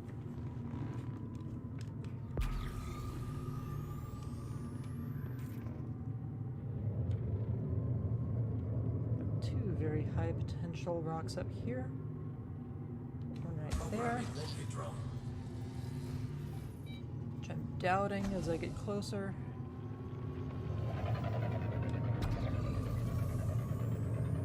And that one there, which looks very promising. Programming rocket drone.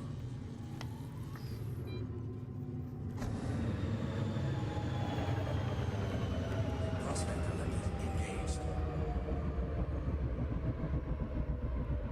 Asteroid scan complete. Yeah, that one's worthless. Prospector The one limit behind me engaged. was in fact a very live rock. So here we go. Asteroid scan complete.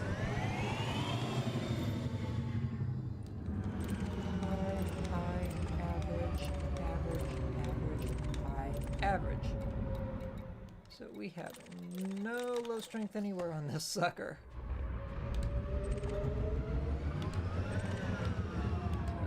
Let's see if I can ping these average strength fissures and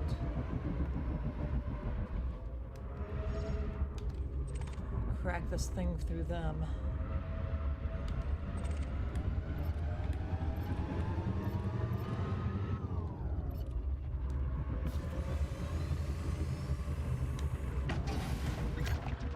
Detonation sequence initiated.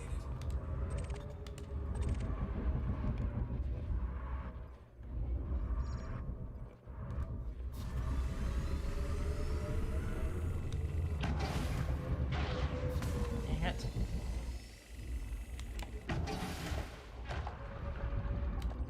Hi. Let's give you a small. There we go. Maybe it'll charge really. But hey, it works. I'm not going to get this too much.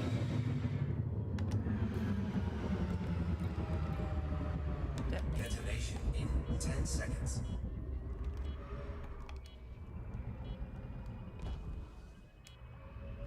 And then watch my collector limpets go ballistic. 13 chunks released. Awesome.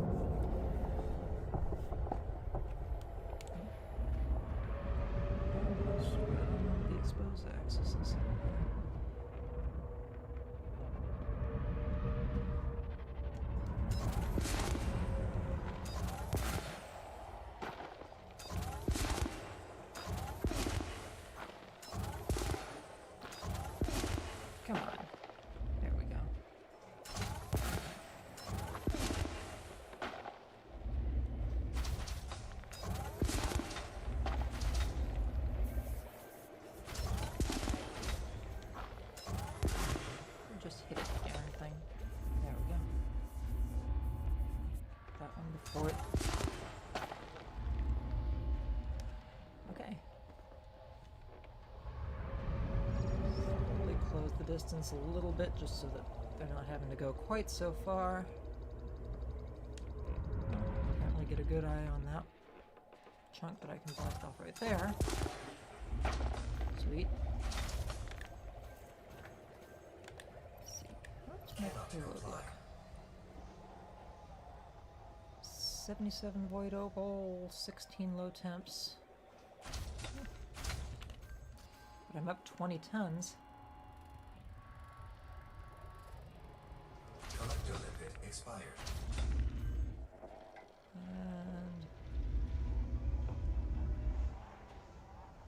okay, that one apparently killed itself coming around a rock, but it did not lose the chunk in a rock, so.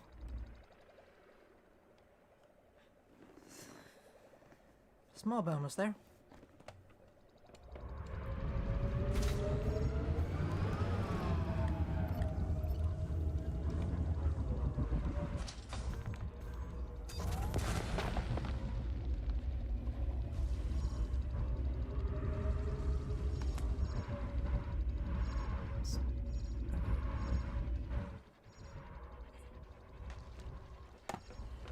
Stuck on something. Okay.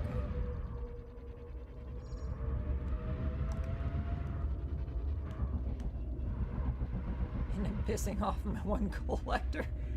It's not happy, it's trying to chase me.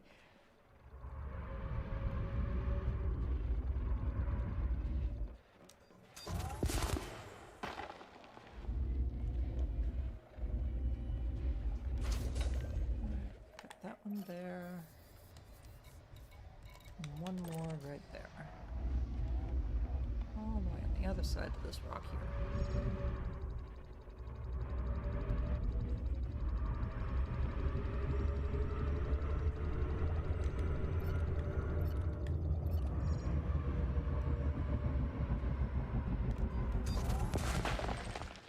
And there we go.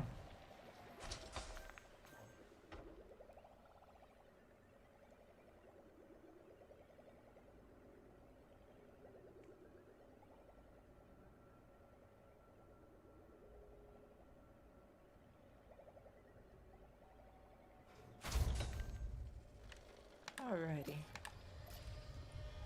So real quick, let's identify my selling point.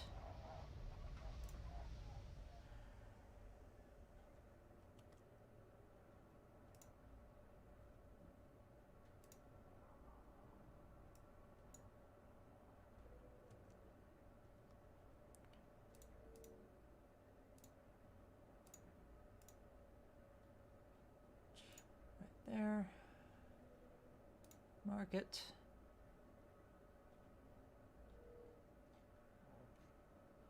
Commodities.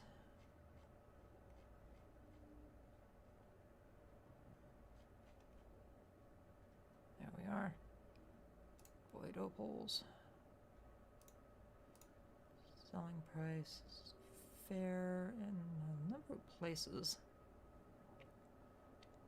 But I want to go back to the place that I actually was mining, selling at last. So now let's turn that off, go back to here.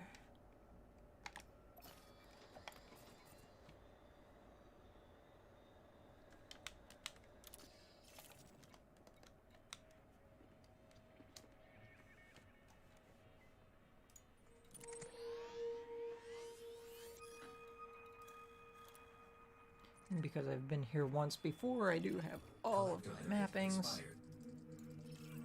And there's my sell point right there, so I can just plot my route straight to it. Cargo slip retracted.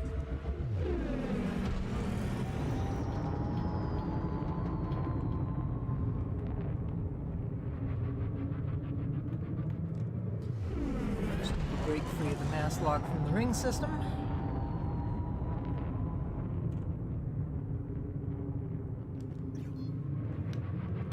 Cannot comply. Collector limit expired. Frame shift drive charging.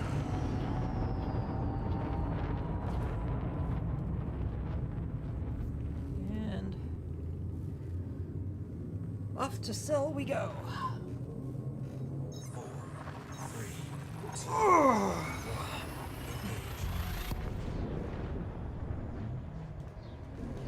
And this, by the way, is why everybody prefers painite mining versus the low temperature diamonds. I've taken, what, 2 hours to get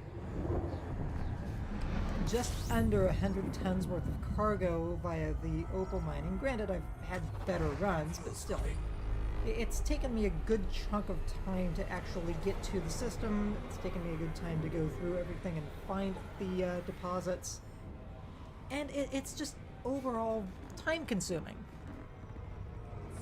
So I can understand why people really prefer the painite, because the painite, if you get yourself into the right position, if you're prospecting properly, so on and so forth, my God, you'll clear almost 200 tons in an hour. It's ridiculous how quick you can mine out painite. So yeah, just it's and you, while you can't sell painite for quite as much as you can void opal either, again, the simple rate at which you can mine it out by comparison to just going from rock to rock to rock trying to find void opals via the pulse scanner and everything else, you're better off. Your overall actual return, as far as the rate at which you pull the painite, is so much better, so much faster. Frame shift drive charging. And hell, that's even why I've gone for the painite more so than I have for the void opals. It's just, again, that right now the market for the void opals in game sucks. So here I am working void opals. 2, 1,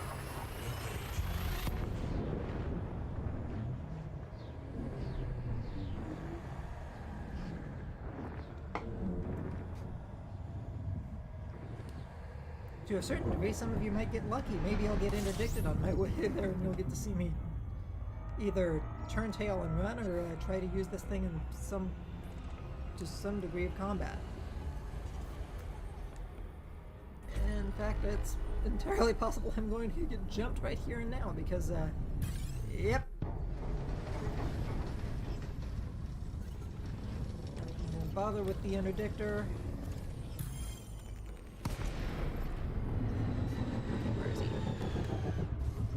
attack. What is he using? Because that's going to tell me as to whether or not it's even worth fighting him. Third glance. This might be a harder fight than I was hoping for.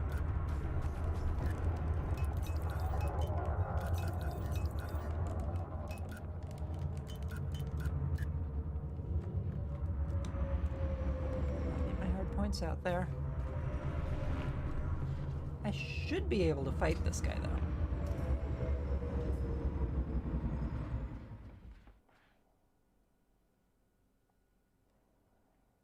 Close some of the distance. Because what I'm really waiting for is for him to close distance to my beam so that I can actually drop his shields. You serious? Popping chaff? Darn you.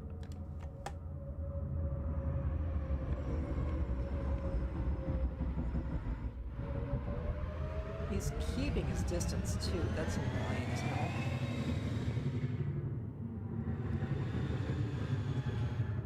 Doesn't know I'm here or something. That's interesting. There we go. Under attack. Come on. And jack. Seriously. As long as my shields hold up, I really don't mind trying to fight this guy.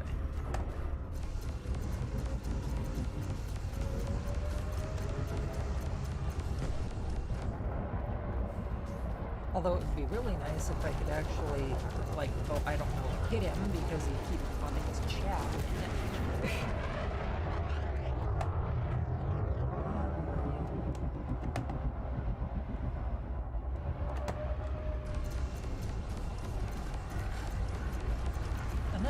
chaff already, dang it. Really not doing that much good.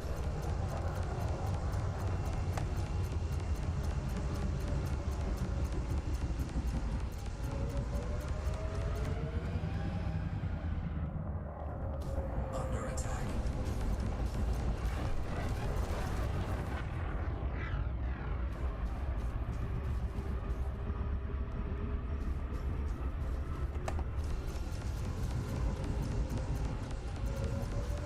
Okay, maybe it's doing you a lot more good than I really want it to be doing you. Come on.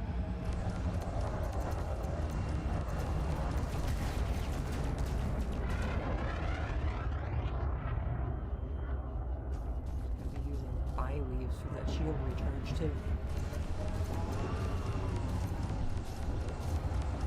I can get his shields down at all.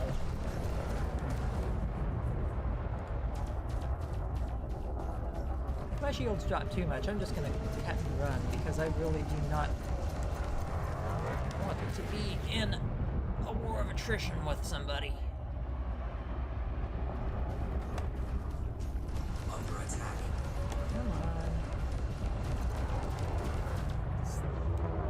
Stop off with the program chaff, will ya?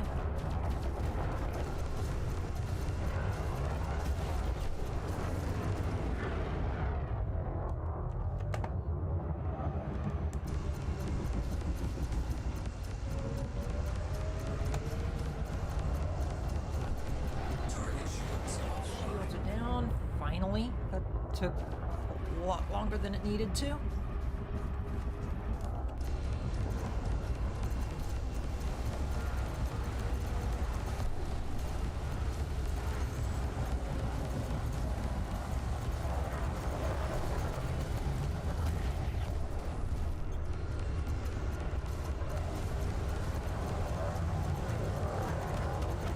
And he's done. Fight was a lot harder than it needed to be, but Target destroyed. I won.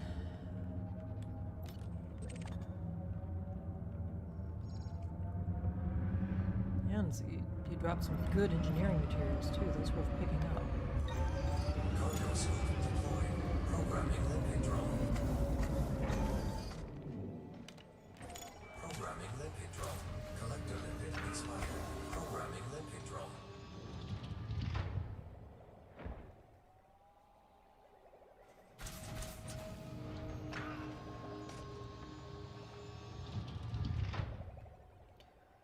Well, at least fighting that guy paid off in one respect.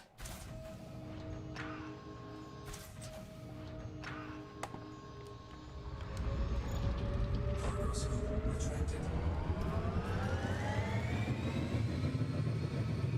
Alright. Time to move on. Frame shift drive charging.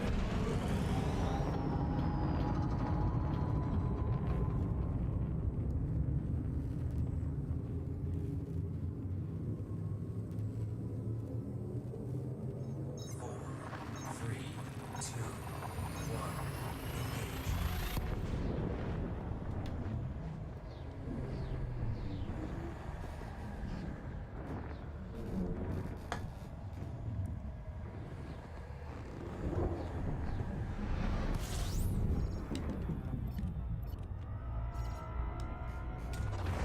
Fuel scooping.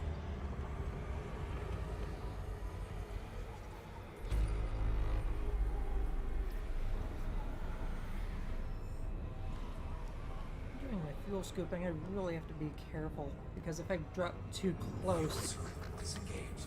Frame shift drive. once again, this ship really is not very heat efficient.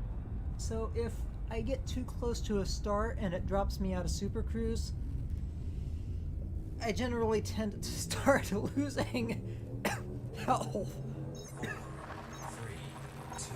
as I try to get back into Super Cruise heading away from the star. It's really, I mean, granted it doesn't take an exceptional amount of my health, but it's still not happy about it by any stretch of the imagination.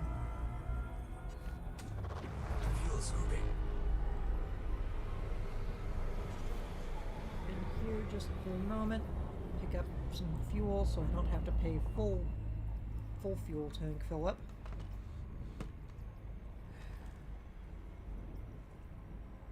Warning. Temperature critical.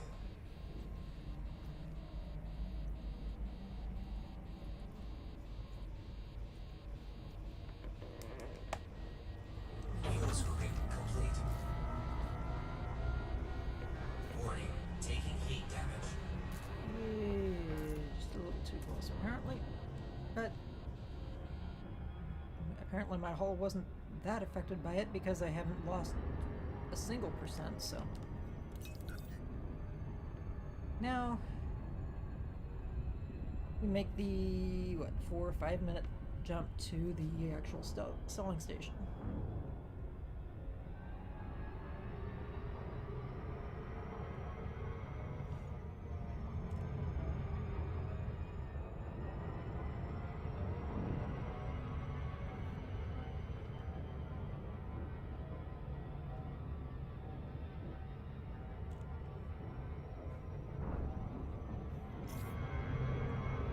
To a point, I do wish that I could accelerate some aspects of this game, but it is what it is.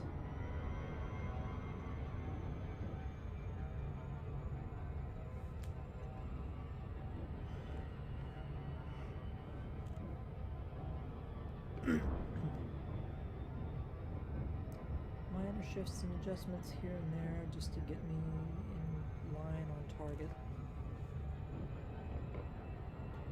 This station is far enough away from just about anything. I can basically just make a straight up beeline for it.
Just to prove to everybody that I am very much capable of landing and launching here.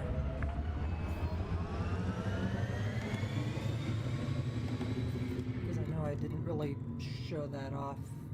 Well, okay, not to say that I wanted to show off, but I didn't really display that skill, let me put it that way, before. Close enough. You are cleared for access. Please continue to Bay 39er. So, landing pad 39.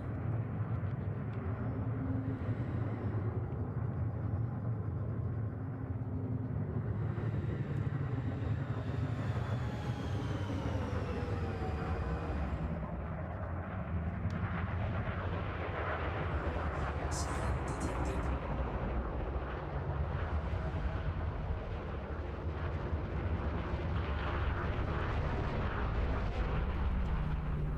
Hello.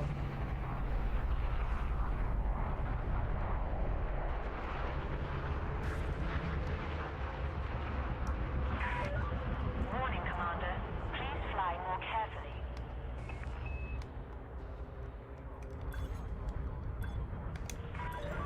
Attention, Commander. Deploying your landing gear.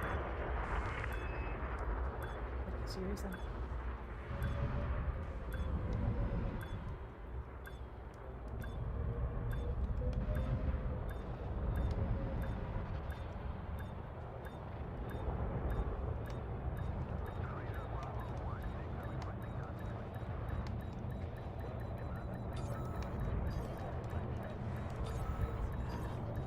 Seriously? Come on.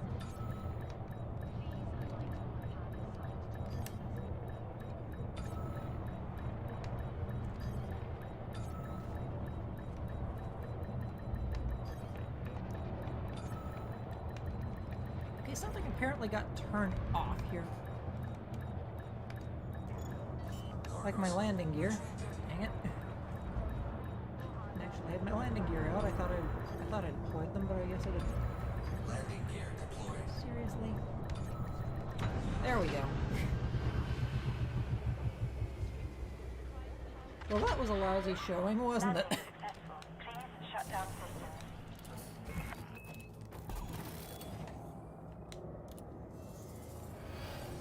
I think that might almost qualify as something equatable to a Jingles landing. No, that would have required me to destroy my ship, wouldn't it? I don't know.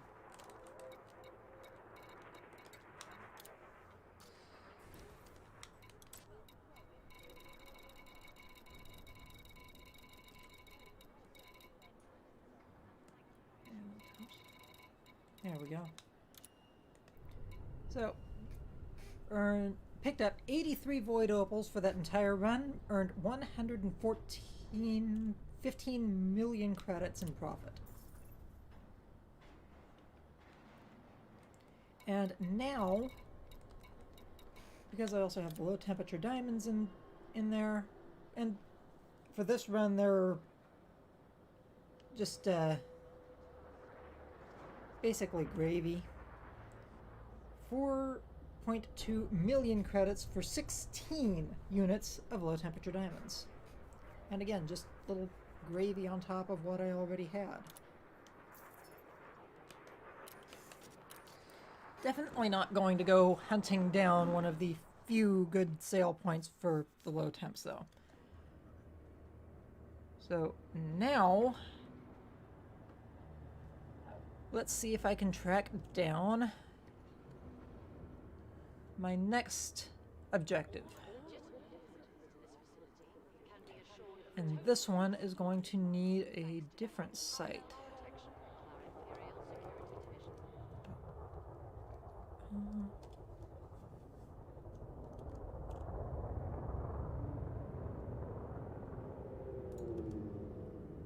Let's look here, looking for stations. Has facility, fleet carrier vendor.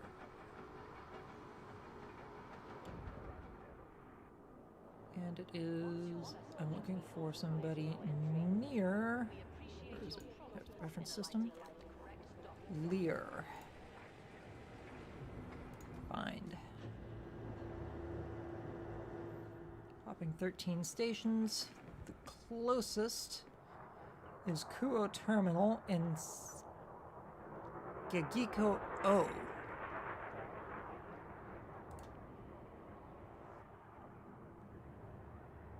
Seriously.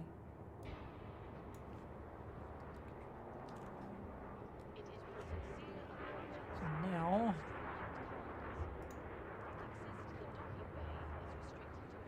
transfer that information into my navigation computer here.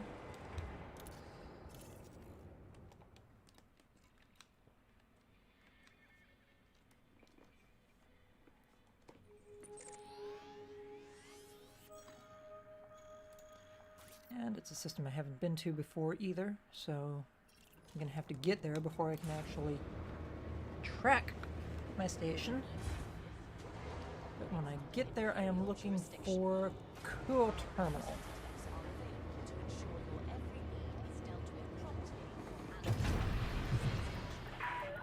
Uncoupling complete. All clear, Commander. Landing gear retracted.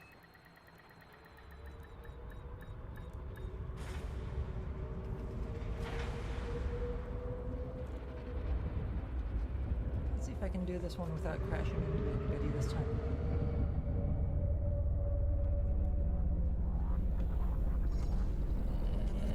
Oh, this time I just managed to crash into the station. Regulate speed and prepare for heavy Okay. oncoming traffic. But I'm out, and I did it on my own. So there we have it. I am capable of doing it.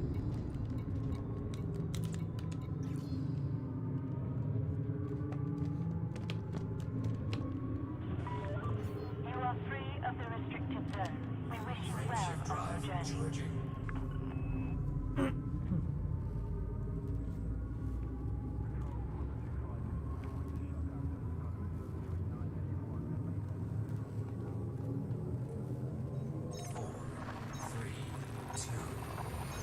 As far as this game goes, this is actually a big deal, at least for me. I'm going to get my own fleet carrier. Just for me. It's basically like having my own secret base somewhere out in the galaxy, so.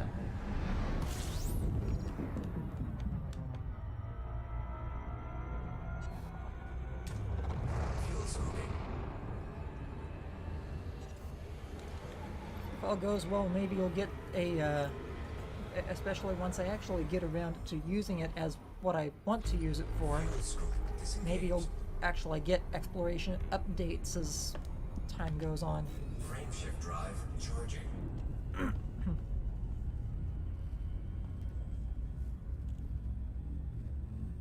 All I will say is that once I get my fleet carrier and have enough credits to properly support it, 4, 3, 2. I'm not going to be back in the populated bubble of the galaxy for a fair chunk of time.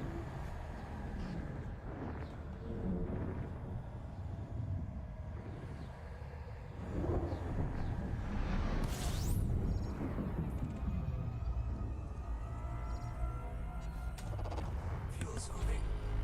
Elitedangerous, social distancing personified, basically. Fuel scoop disengaged. Frameshift drive charging.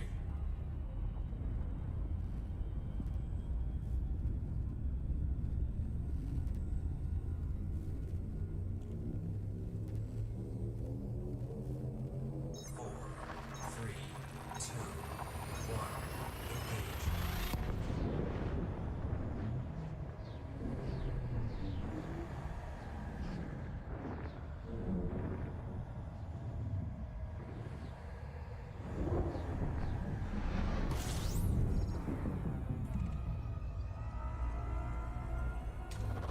Fuel scooping.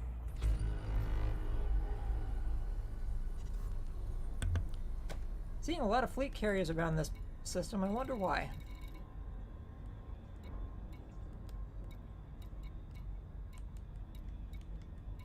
Okay. Might just be easier to do this from the system map. In fact, it's going to be easier to do this from the system map because holy shit, that's a lot of fleet carriers. Okay.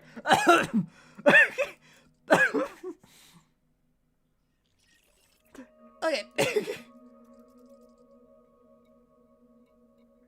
Select the destination. Okay. Yes. Yeah, that was way too many fleet carriers to filter through. Meanwhile, while I've been sitting here, my ship's been refueling itself apparently. Not that I'm going to complain too much.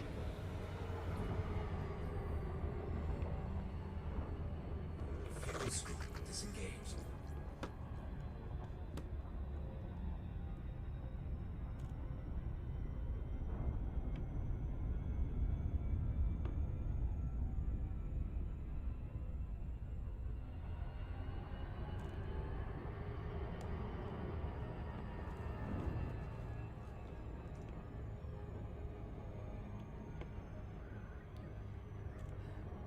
Lots of fleet carriers being around here also implies that maybe, just maybe, when I buy my fleet carrier, it's actually going to be here in the system with me instead of way out in the boonies somewhere. Who knows? We'll see. From what I understand, I'll get that information when I actually make the purchase.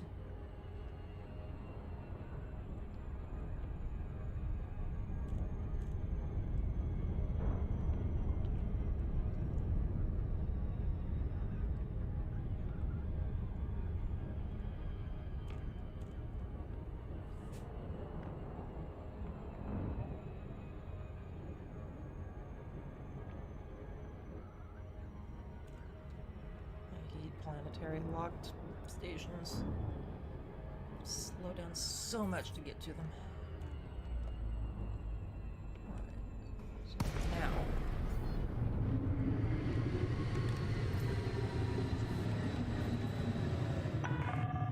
Gudamaya, Whiskey, Alpha, Delta. Welcome to this federal facility. Please observe all standard docking procedures. Access granted. Land on pad 09er. Assisted docking initiated.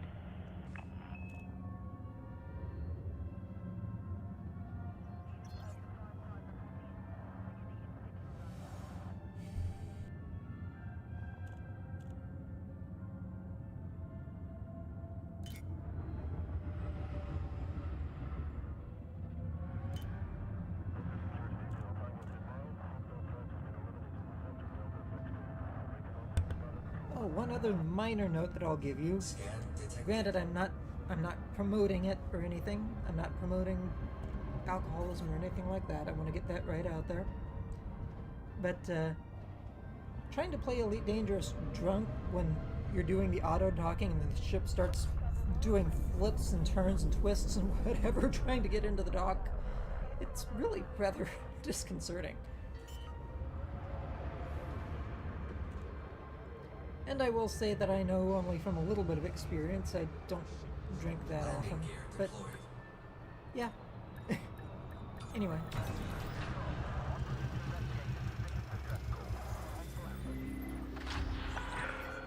Contact. Disembark when ready.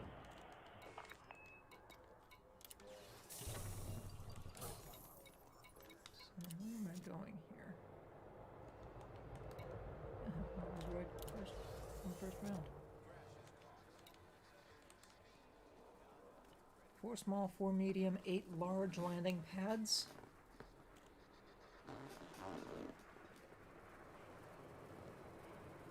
$5 billion credits, and I have in hand. What? I have in hand almost 5.5 billion credits. So I can definitely afford the base hull and maybe one modification service.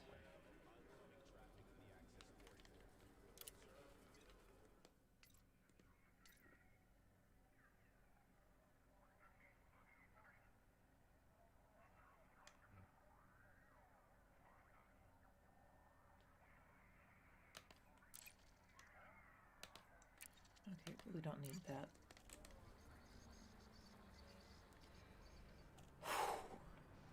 Here goes. 3.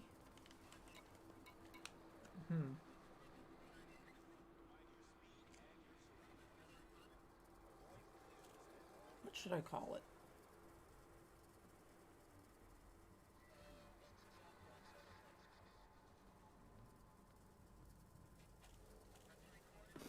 Personal preference.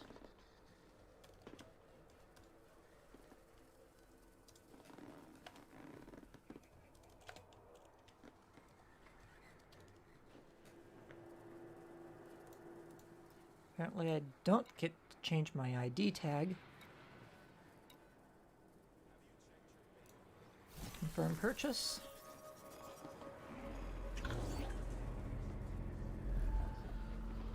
Alrighty.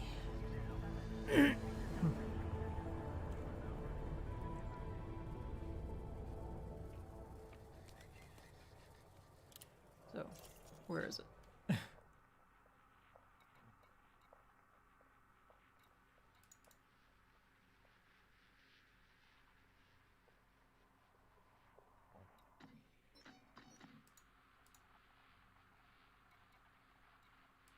How far away from me are you? Huh? You're not that far away.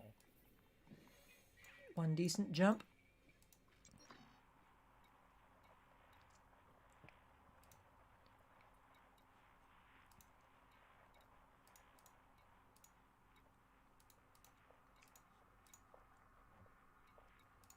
Okay, so now I exit out of all of that and actually get my navigation to accept the carrier routing.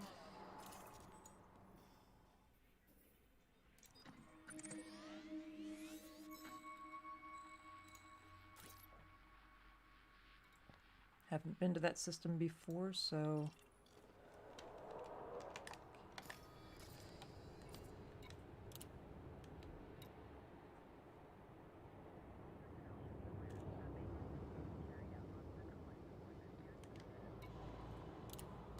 Okay. Let's get out of here and go see my carrier.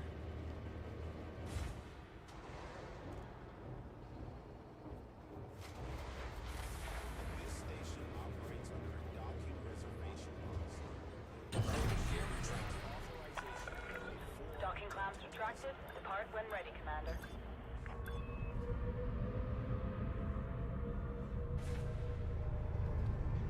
And by the way, yes, a little bit ago I did just pull off my one of my patches. It was an old patch. I've already replaced it. It just needed to be taken off. I usually let it go for an extra day or so just to make sure it gets fully used up. And to whoever just jumped in, I would like to say hello. I see that I have had an extra watcher.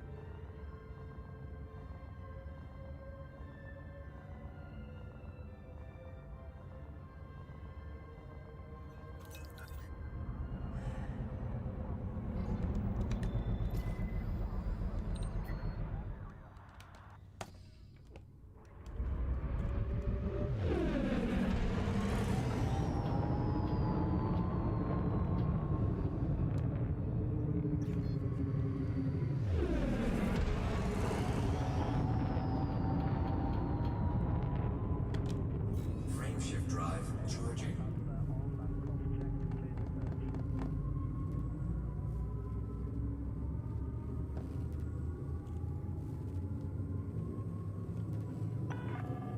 Clear of station. 4, 3, 2, 1. Engage.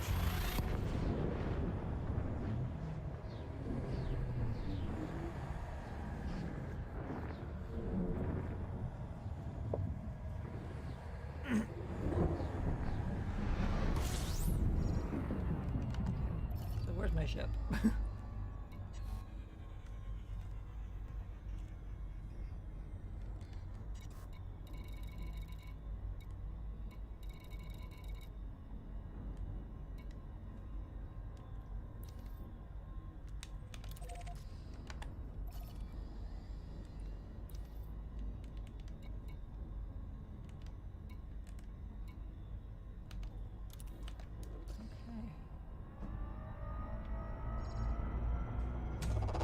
Fuel smoking.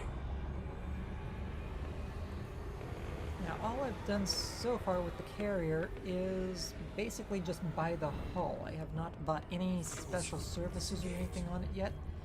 Those are things that I'm going to have to purchase or unlock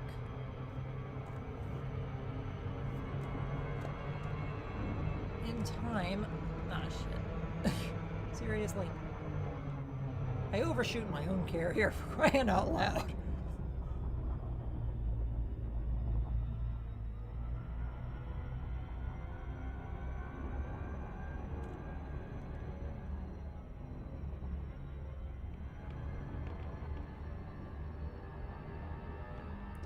Now, one of the other things about having a fleet carrier, this is something that is present in all instances, all servers, period, no matter what or where, of the entire spectrum of the game. So even though I generally tend to play solo in the long as a general habit, this thing is visible in the open servers. It's visible in other instances of solo servers. So I can actually have it set to be basically a marketing hub for a number of different things.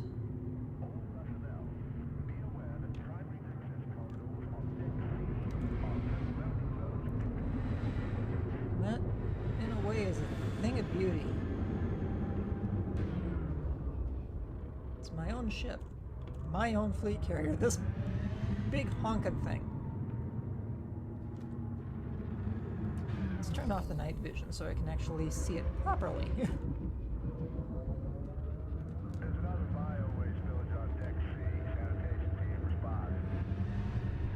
So I've got a lot of NPCs that are docking with it. It hasn't even been functional 5 minutes and NPCs are already using it. Not that that matters much, the NPCs don't actually contribute anything to it anyway.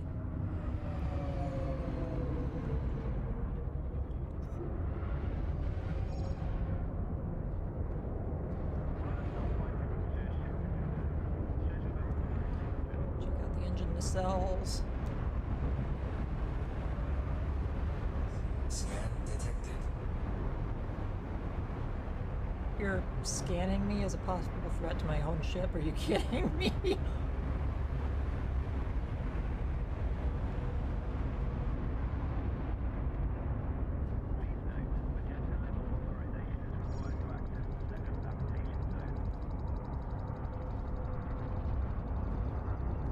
There's what looks like the bridge structure.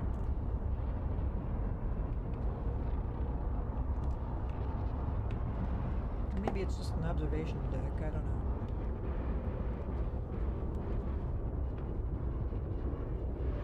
To a certain degree, I am seeing a lot of bare bones on my ship, though. I wonder if I can get a loitering infraction on my own ship.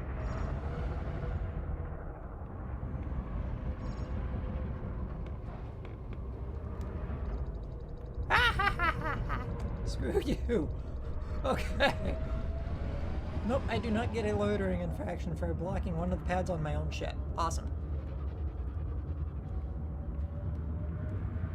And it would make sense anyway. I mean, it's my own ship. I should be able to do damn near whatever the hell I want with it.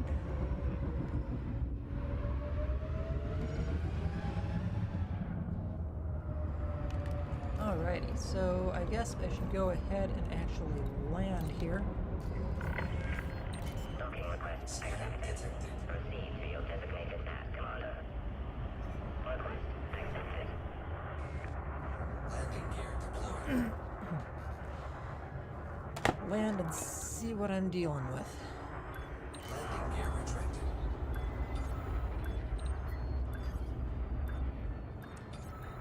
See, one of the things that I don't know is whether or not it comes with a full tank load of tritium to at least make a couple of jumps to start with. Engaged. Hello, Commander. How may we assist you? Let's see. Carrier management.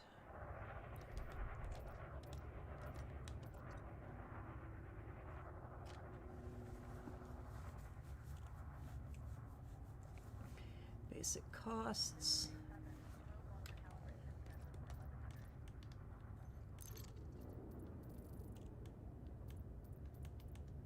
I'll give it a 20% service tariff.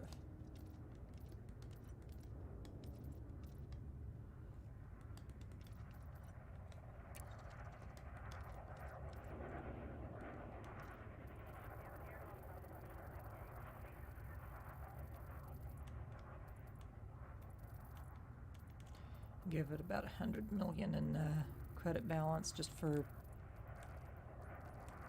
now.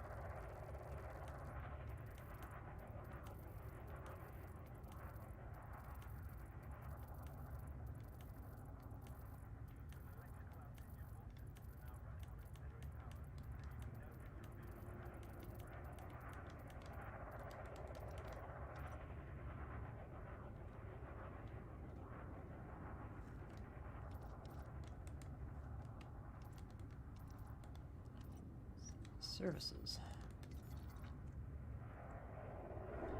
40 million credits to install a refueling station. Armory. 100,000. No, 100 million.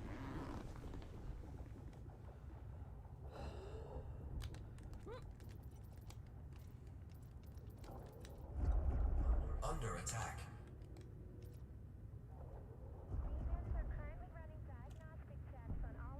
Really?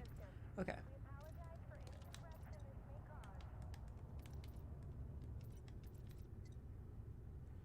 So I do start out with 500 units of tritium.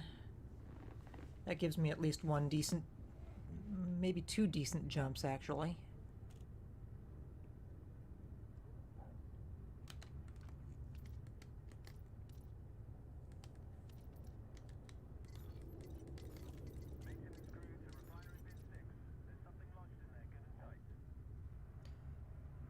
want to install that later.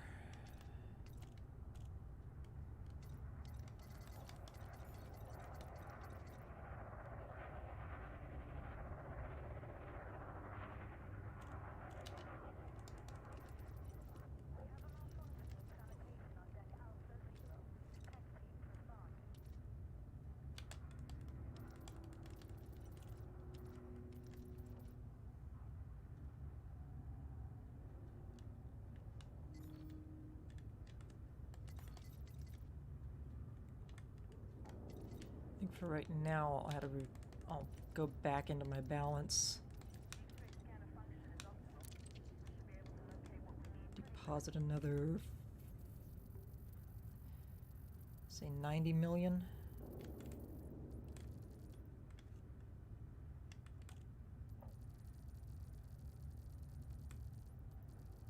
Actually, no.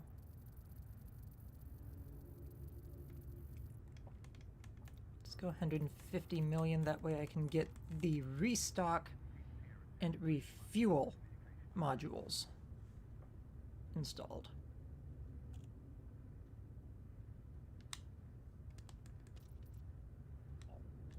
Leaves me with 245 million in my own pocket, plus the 100 million in the base balance for supporting itself.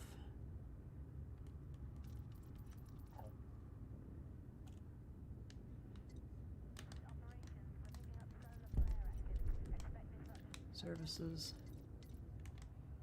refuel.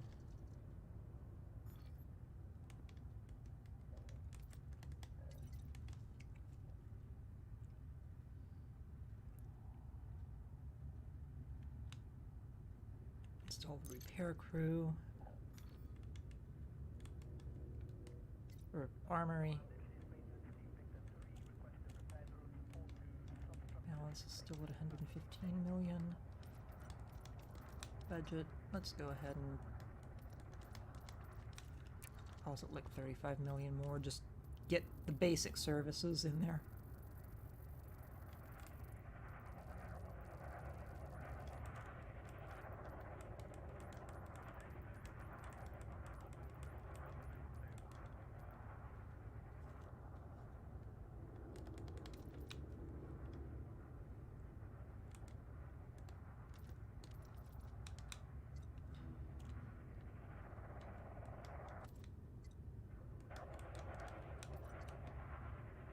Upkeep. 5 million credits a week to upkeep.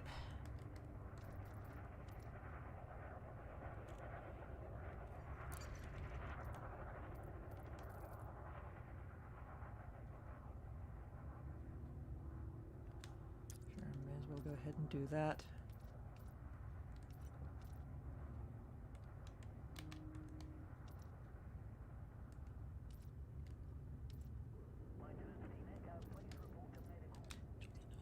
In the budget, let's go ahead and allocate a good bit more of that.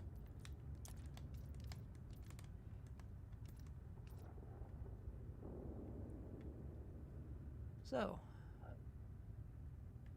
now let's go ahead and get the repair crews installed.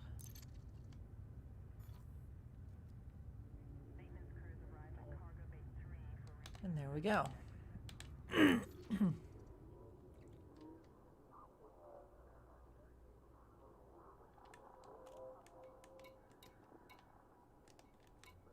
And it's only showing a 19% service tariff.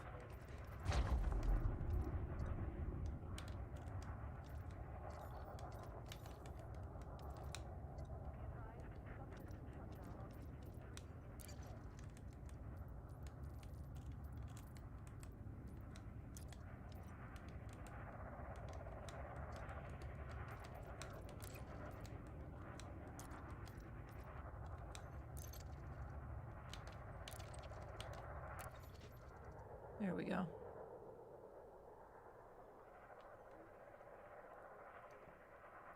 So now, if I go into the commodity market,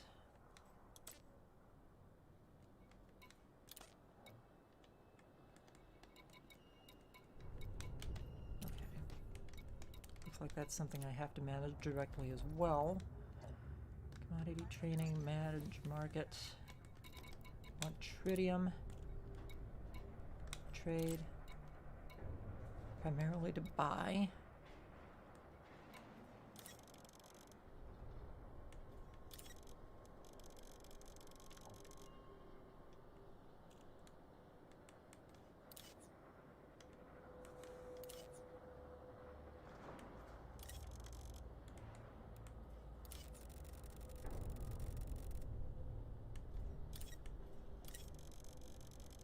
Not gonna let me do that? Yeah.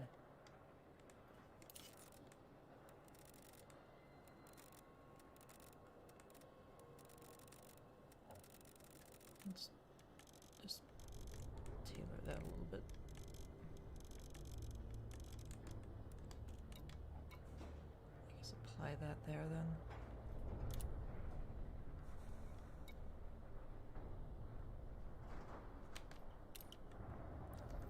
Why does it say my carrier only has an 8 million balance already? Oh, that's because I've got so much slated for the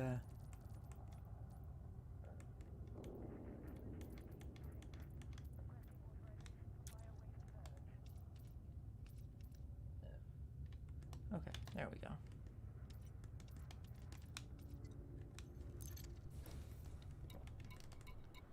So now if I go back into here, I should technically be able to bump that up quite a bit, but yeah, no, not gonna worry about that too much right now.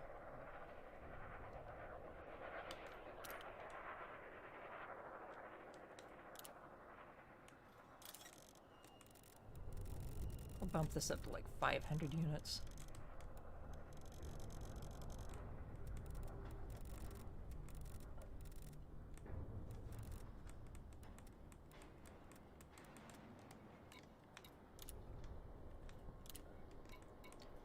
And admittedly, because I'm looking at basically doing this mining myself, I'll drop it down to like 5% because I'm basically just going to be giving myself my own credits right back.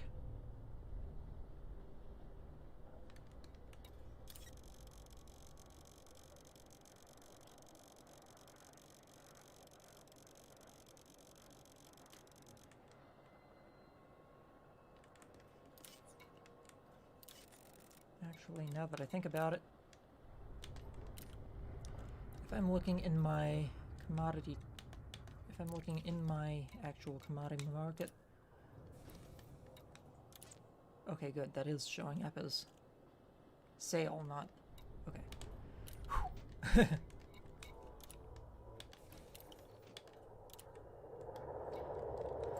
Good, I didn't want to actually be selling off any tritium that I bought.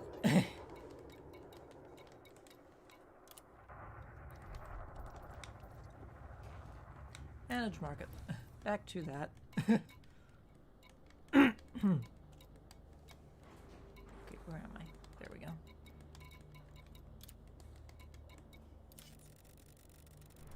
Knock that down to 5%.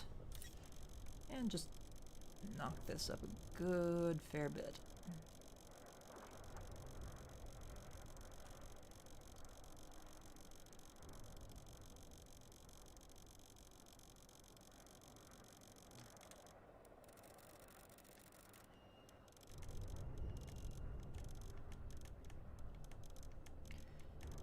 Going through all of this is going to involve me also having to basically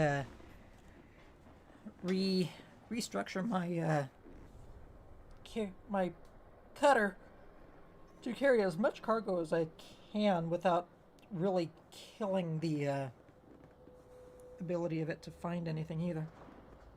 I just scratched away a scab on the back of my hand. Jeez. Okay. So let's see.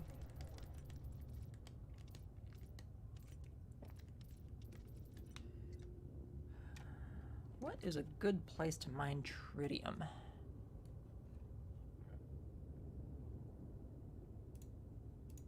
think I'm gonna do better off going to here.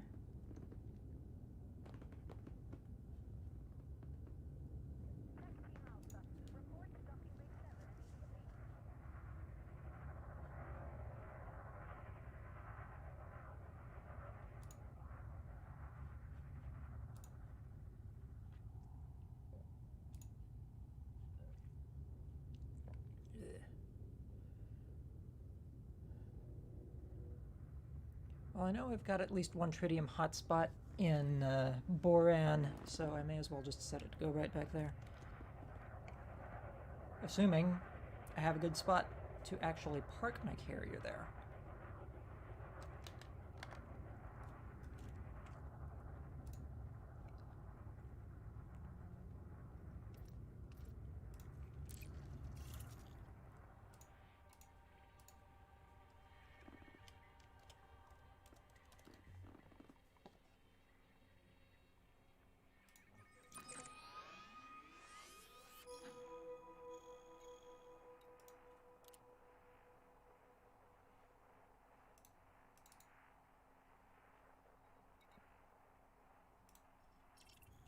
Okay. Okay, so it looks like it actually has a place to go in the system. Gonna be jumping in 15 minutes.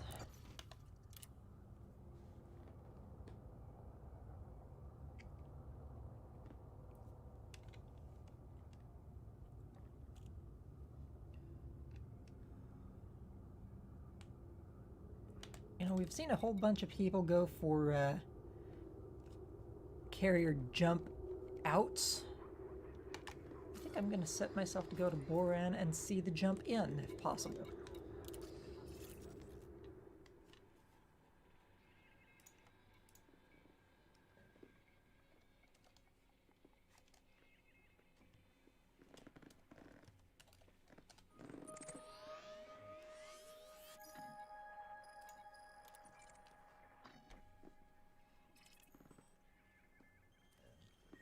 Let's see. I mean, I've clearly got a place if it's allowing me to jump in.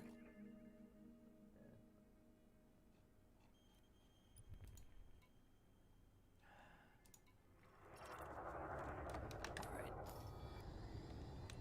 Back to here. Go back to Boran. Open Boran system map.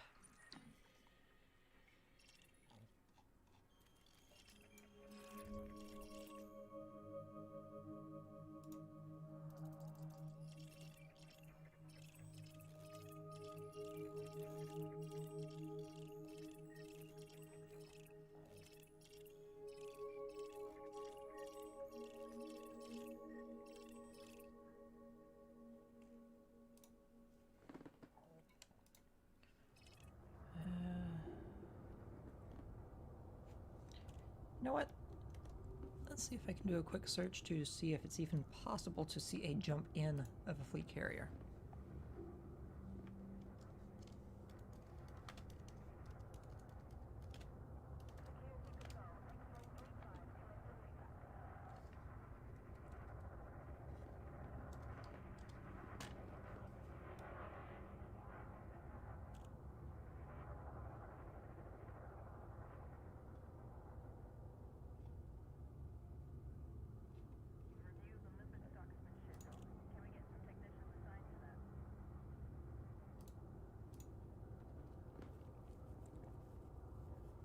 You can see the jump audio, so jump sequence, fleet carrier jump in.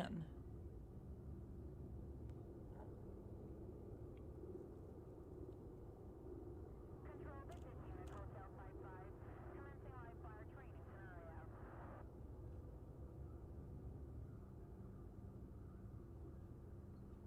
So if I head to Boran now, before it locks everything down, I should be able to beat it there.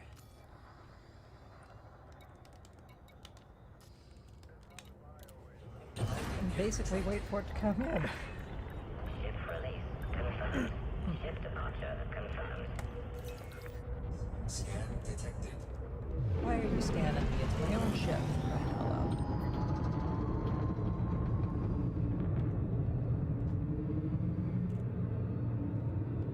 I think we've already been over that. Scan detected. Seriously? I thought I had the destination set. Apparently not.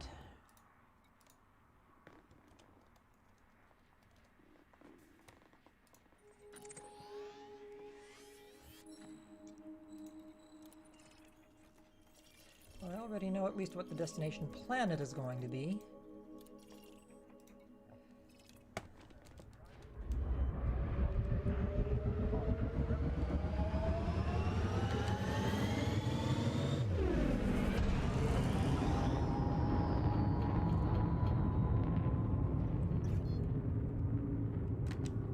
Frameshift drive charging.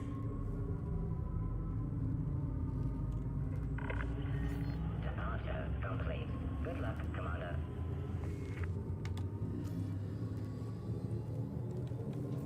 4, 3, 2, 1.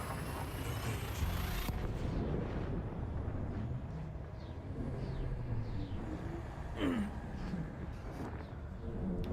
I think I'm going to obviously beat my fleet carrier there and see if I can watch it jump in. Once we have gotten that far, I am... once the fleet carrier has jumped into Boran, I am actually going to go ahead and cut the stream off there. Sorry, Hooli, you missed it again. I told you it was going to be Tuesdays. But whatever, I guess you were busy. No hard feelings. Fuel scoop disengaged. Frameshift drive charging. And then, yeah, just gonna cut off the stream and move on to other things, up to and including possibly mining my tritium. Hoorah. 4, 3, 2, 1. Engage.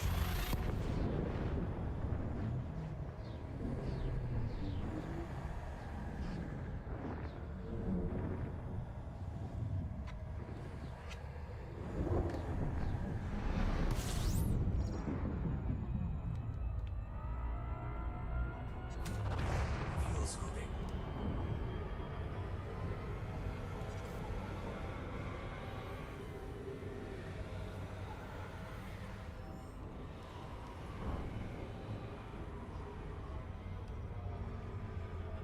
Fuel scoop disengaged. Frameshift drive charging.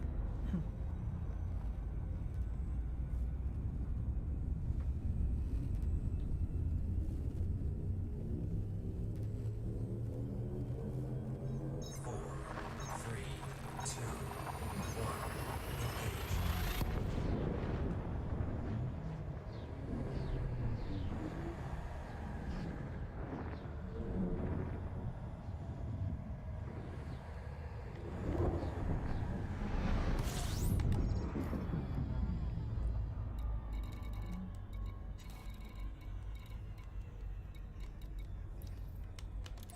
Lock that destination.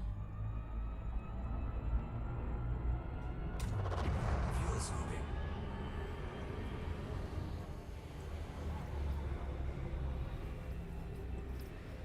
Actually, you know what? I'm not gonna fully fuel up because one of the other things that I want to experiment with once my ship gets here is whether or not I have to pay for my own fuel. Fuel scoop disengaged. We'll see.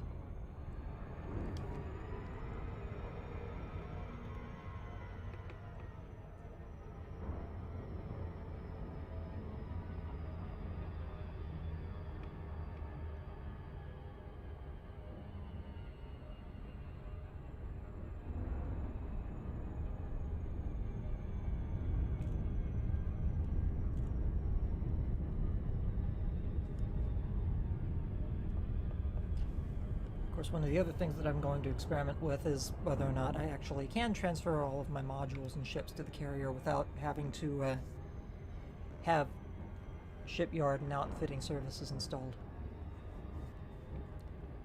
I mean, if I am the commander, it would make sense if I could. It's just probably good to make sure, you know? Especially if I am going to be going out into deep space, it would be nice to make sure I actually have those services before I go out and say, oh shit. So, 9.2 kilometers, 9.8.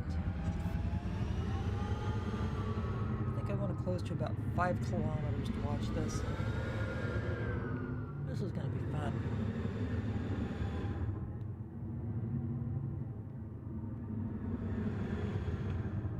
It shouldn't be too long before it comes in, either.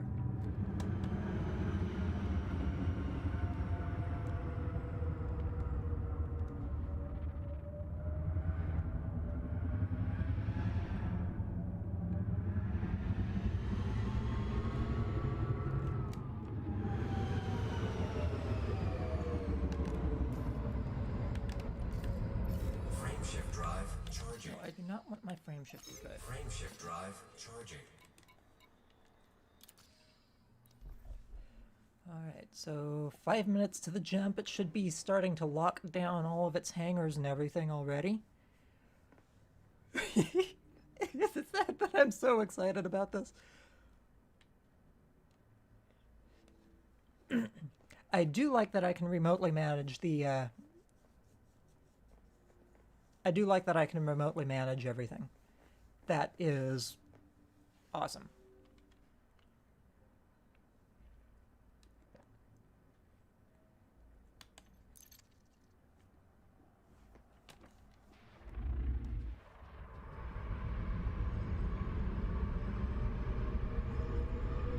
I'm gonna back off a good bit. I thought it was at 5 kilometers. 4 is probably good enough.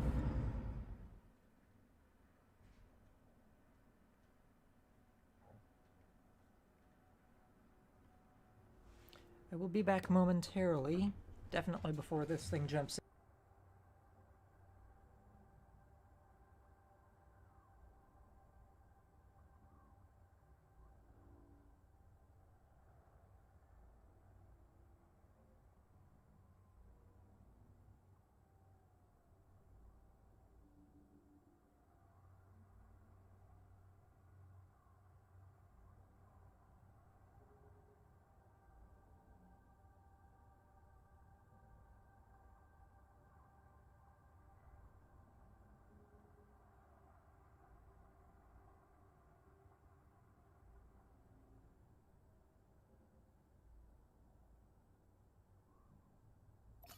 Frame shift drive charging.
Frame shift drive charging.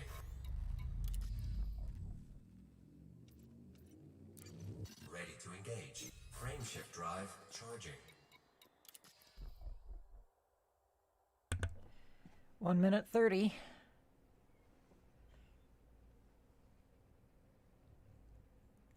Getting close.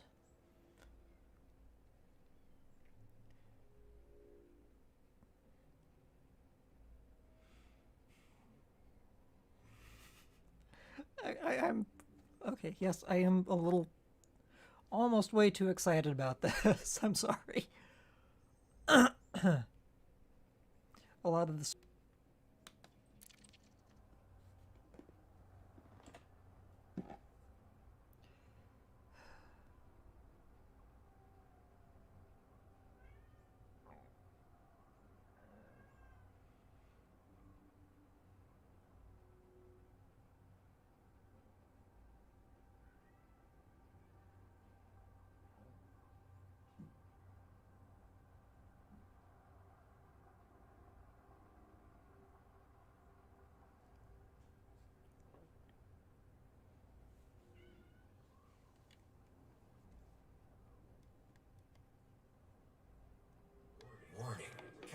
Law signature detected. Oh boy.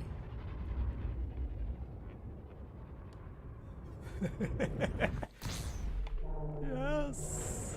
Sweet. Oh my god. And I am right there too. Holy crap.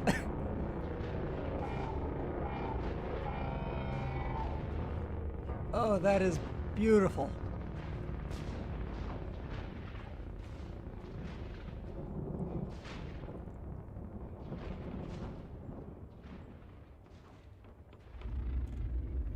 And the hyperspace window cloud slowly dissipates. Incoming message. I hope you are in good health. And my ship is present. Complete with... it doesn't have anybody here to defend it. That might actually be a better idea, considering all the hits I was taking just sitting on the landing pad. But, yeah, okay. Yes! On that note, I hope you all enjoyed the stream. For those of you who end up watching it after the fact, of course, because nobody's been here watching it with me. And, I'll catch you all again later. Happy hunting, folks. Take care out there.